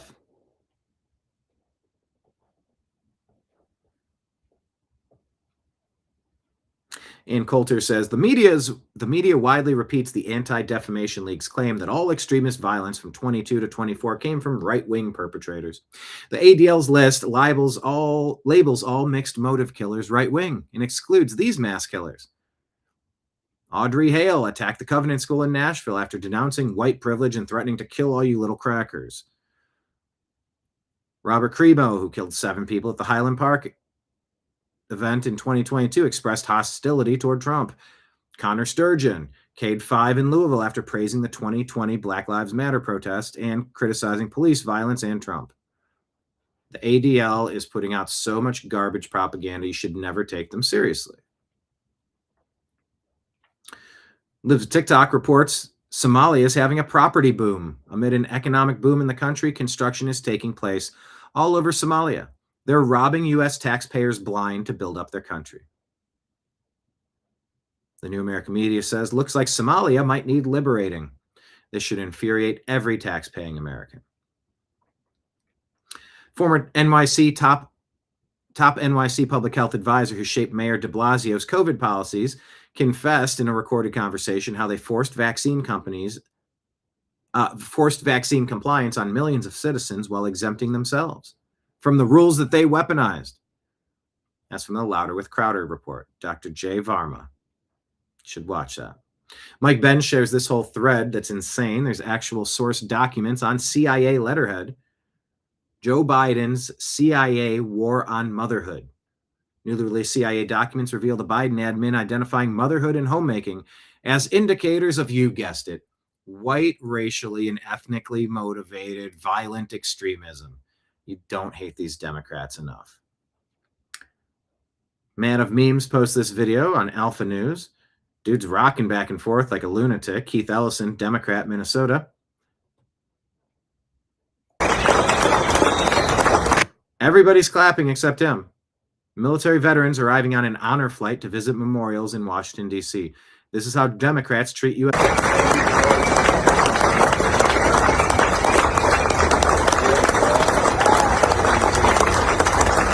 Very specifically choosing to not participate. Why won't mainstream media report on these threats? Well, Chicago Democrats just let out a black criminal from jail who's yelling he wants to murder white people. I'ma kill whites. I got out 2 days ago. The media in the mainstream, the lying legacy media, won't show you this. Check out Kathy Hochul. That was then, this is now. Boy, oh boy, New York. If you vote Democrat, you sort of deserve this garbage. And we're here to say that the era of Trump and Zeldin and Molinaro, just jump on a bus and head down to Florida where you belong, okay? Yeah, she's telling you to get the hell out. Get out of town. Get out of town. Because you don't represent our values. Well, that's a bold strategy, Cotton. Let's see how that works out for you. You are not New Yorkers.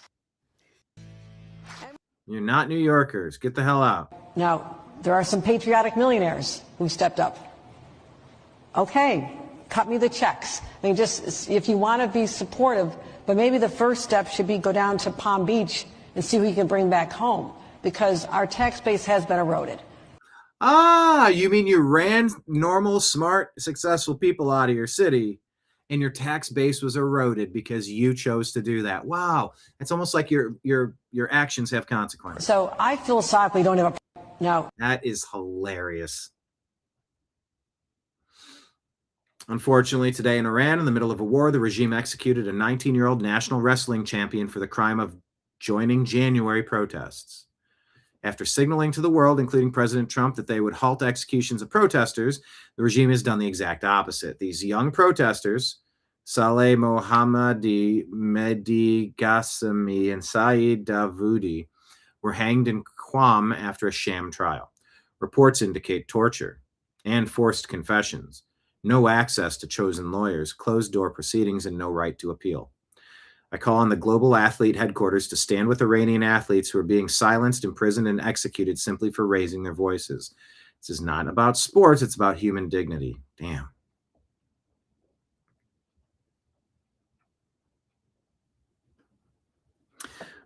Bill O'Reilly has thoughts on if Tulsi is going to last. I don't particularly care about Tulsi Gabbard and whatever she's doing. I know that she has a title there, but I also know she was not involved with the Iranian situation at all. Ratcliffe and the CIA run that show. The reason that Ms. Gabbard was not involved was that she opposed Venezuela. She opposed going in and removing Maduro. Once she did that, she lost all credibility with Donald Trump. Now, why she's still there, I don't know. She won't be there much longer. And that DNI doesn't have any power right now in the Iranian situation. So that's a brief. I was busy down here in Washington, I'll tell you what. It was, and I got very, very good information. Again, I don't particularly care about Tulsi. So we shall see. Maybe so, maybe not.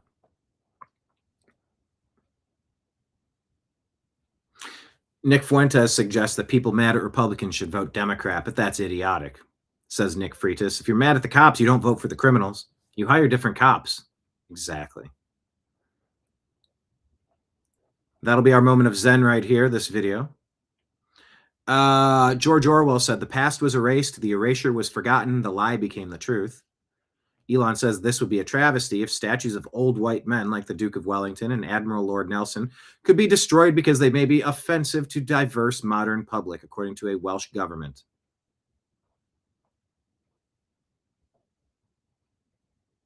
Gutfeld and Elon. I think it's always good when thinking about something that you're afraid of. When thinking about fear, look fear straight in the eye, and it will disappear. Okay. All right. The nature of fear is that people don't look at it. Yeah. Look at it directly, and it will be gone. Okay. New York Post reporting children of Iran's regime leaders are educating America's students at colleges from New York to Los Angeles. Union College, Emory University, Massachusetts, Illinois Urbana, George Washington, Chicago School of Professional Psychology.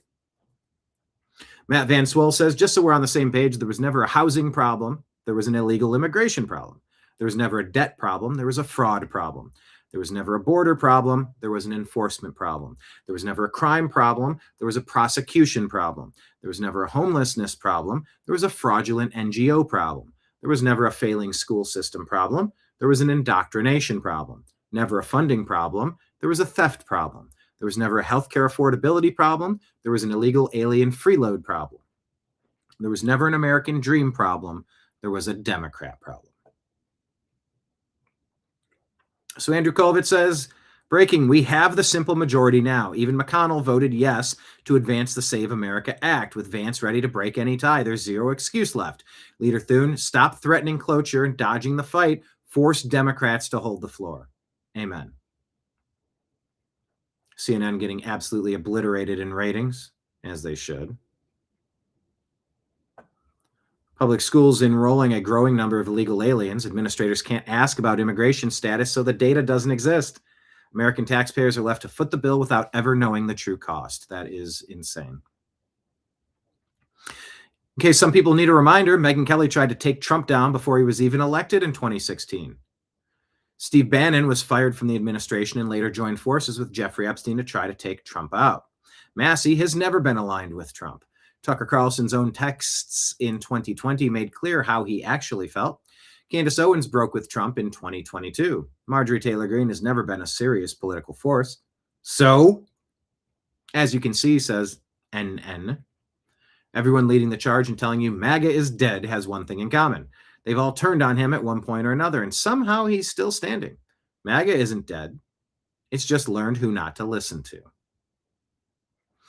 FBI Director Kash Patel says, you know what happens when you take the FBI out of Washington and put it back where it belongs in the fight? 6,200 missing kids located, up 30%. 1,700 child predators arrested, up 17%. 300 plus human traffickers arrested, up 15%. 764 criminal networks dismantled and arrests are up 20%. Online exploitation and NVE arrests. What's NVE? Up 490%. I don't know what NVE is. Is an NVE arrest. Violent victim. Nihilistic violent extremist. Motivated not by traditional goals, left or right or something, just a hatred of society. Seek to sow chaos, destruction, and social instability, the collapse of civilized structures through indiscriminate violence without a coherent belief system. 3.8 million pedo accounts terminated on the dark web. 435 plus VCAC arrests. What is VCAC?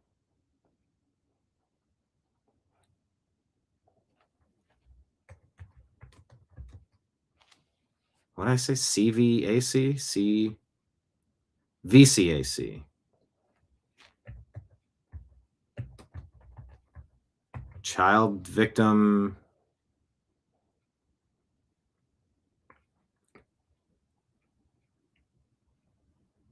Crime Victim Assistance Center. 300 plus indictments. 322 child victims located. 500 plus child predator and HT arrests this year. I don't know what HT. Human trafficking. Just rescued 2 minors, a 16-year-old, a 7-month-old. We rebuilt this FBI from the ground up, pushed agents into the field, and turned every tool we have against these sick criminals. The FBI is coming for them.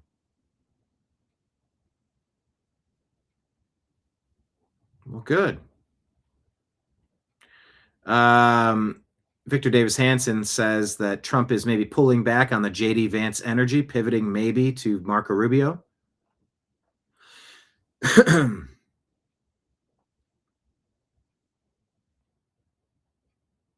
So we shall see. Gavin Newsom's wife is as crazy as any lunatic white liberal woman out there. There's so much to learn from same-sex couples who have learned to communicate and who also are like, well, look, you know, someone's got to do the care work in a same-sex male couple. Someone's got to do that. So I'm just going to do it. And this is like, and not be afraid or ashamed because it's part of being human. We're all on a spectrum, right? It's just how society kind of pushes us and pressures us into these limiting gender roles. But again, the folks on the far right, they're missing is just this. They're living in this silo, this evangelical conservative silo that ultimately it's just pulling us back as a country to a time and a place where we don't deserve to be, and we're not going to be, because honestly, young women and fathers of daughters are awake now and they're woke and they're not going to let us go back. And so I have so much hope because of that. And she's got the crazy eyes too. Obviously, California has a huge responsibility to lead. There's so much. That was tough to listen to.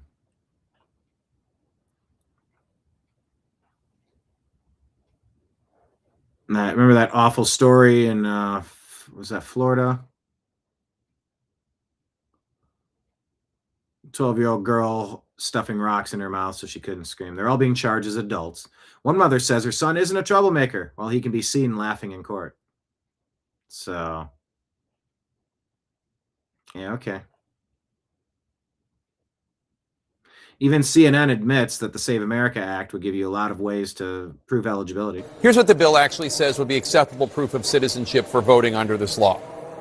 A real ID card, a valid U.S. passport, an official U.S. military ID card along with a record of service showing a U.S. birthplace, a government-issued photo ID card showing a U.S. birthplace, or paired with a birth certificate, an adoption decree, report of birth abroad, naturalization certificate, or American Indian card. I understand this bill includes a lot more than just the documentation requirements, but a lot of Americans might hear that list and think that's a lot of options and wonder, do Democrats have an issue with voter ID in general or just this specific voter ID bill?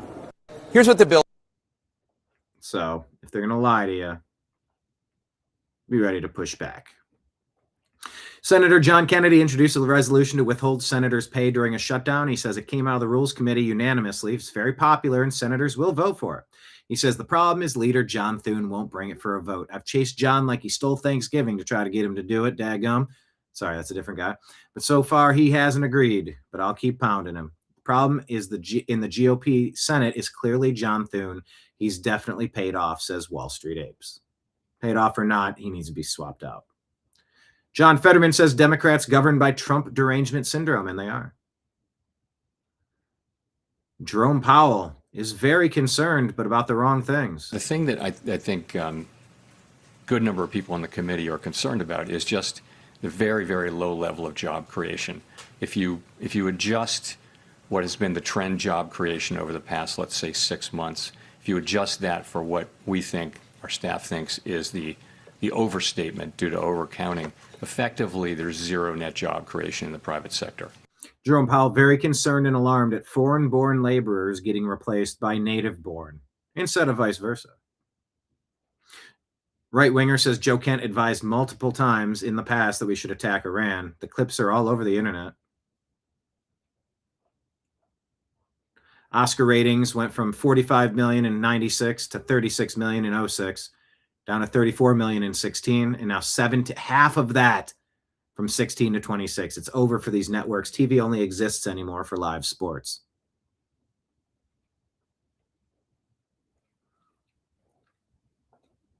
Senator Warner demands this from Tulsi Gabbard. For election security responsibilities to ensure the integrity of our elections. I want to correct one of your statements that you've made multiple times, which is false. I did not participate in a law enforcement activity, nor would I, because that does not exist within my authorities. You were present on the scene. Are the photos of you on the scene false? I was at Fulton County, sir, at the request of the president, and to work with the FBI to observe this action that had long been awaited. I was not aware of what was in the warrant or was not in the warrant. And what was the president's specific request for you to go to? What was the specific request that was made by the president for you to show up in Fulton County? To go and observe the FBI's activities on this issue. So why? When you look at the fort, your question, sir. Do you have the answer why the president was knowing about this affidavit before it was even served? I'm not aware that the president knew about an affidavit before it was served. Then why was he sending you to Fulton County? This occurred the day that the FBI had it approved, their warrant approved by a local judge, and they began to execute this. To address your question, sir, about the foreign nexus question. Liz Churchill says, Senator Warner demands to know why DNI Gabbard was asked by President Trump to observe the FBI collecting the ballots in Fulton County, Georgia. Liz Churchill says the translation is Senator Warner was involved in every step of the 2020 election fraud in Georgia, and he knows it. Emmanuel Macron says France will never join operations to secure the Strait of Hormuz because we are not a party to the conflict. Okay.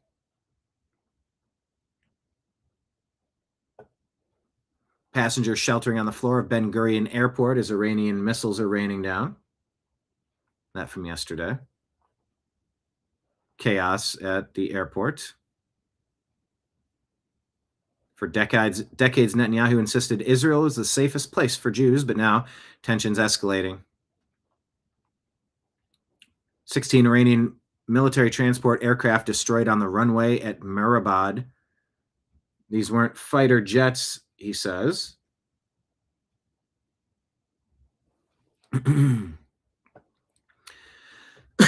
They were the trucks of the Iran war machine, the planes that flew cash to Hezbollah, weapons to the Houthis, equipment to militias across the Middle East for decades. No transport aircraft means no rapid troop deployment, no moving missile components between facilities, no resupplying proxies from Baghdad to Beirut. IRGC's entire regional logistics network ran through Mehrabad, and the ground strike grounded it permanently.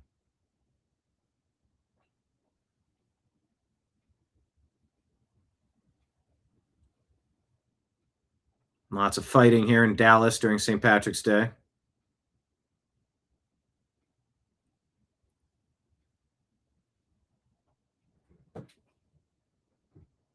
Beating and robbing.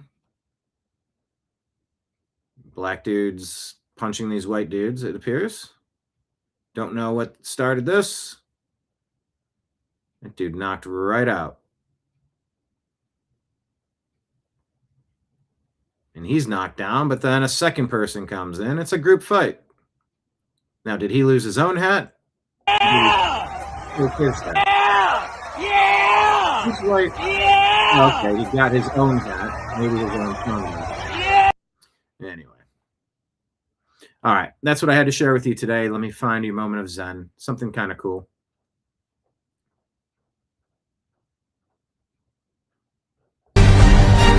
Gotta mute it.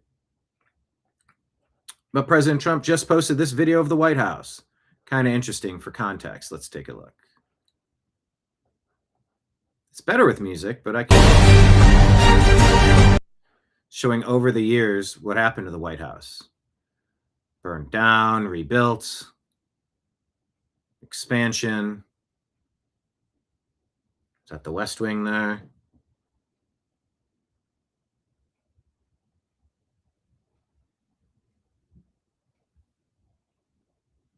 We're at the Depression now, 1934, 42 after the war.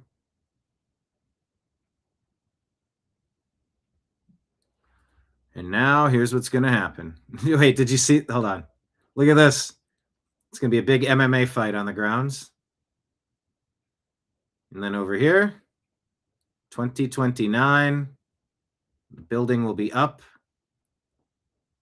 And it will be a grand ballroom connected to the White House and all sorts of things. Builders build. Let them cook. Wait, I did have that on the frame where you could see that, right?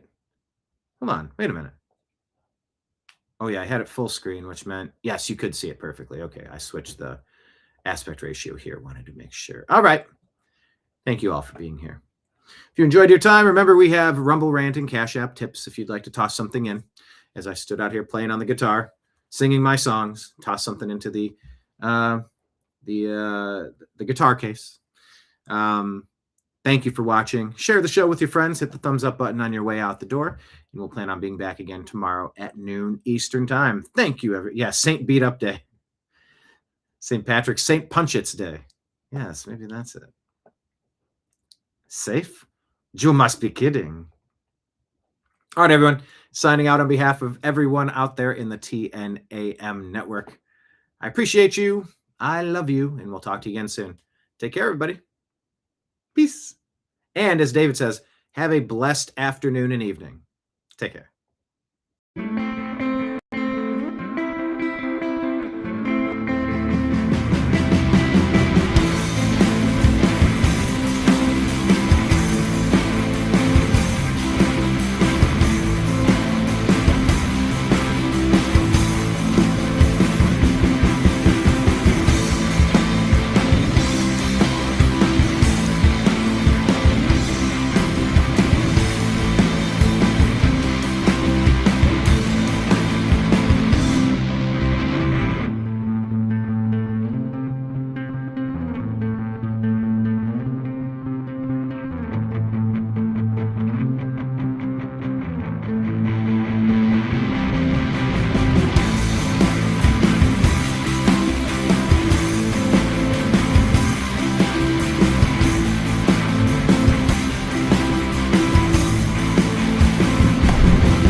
Your guide to the truth.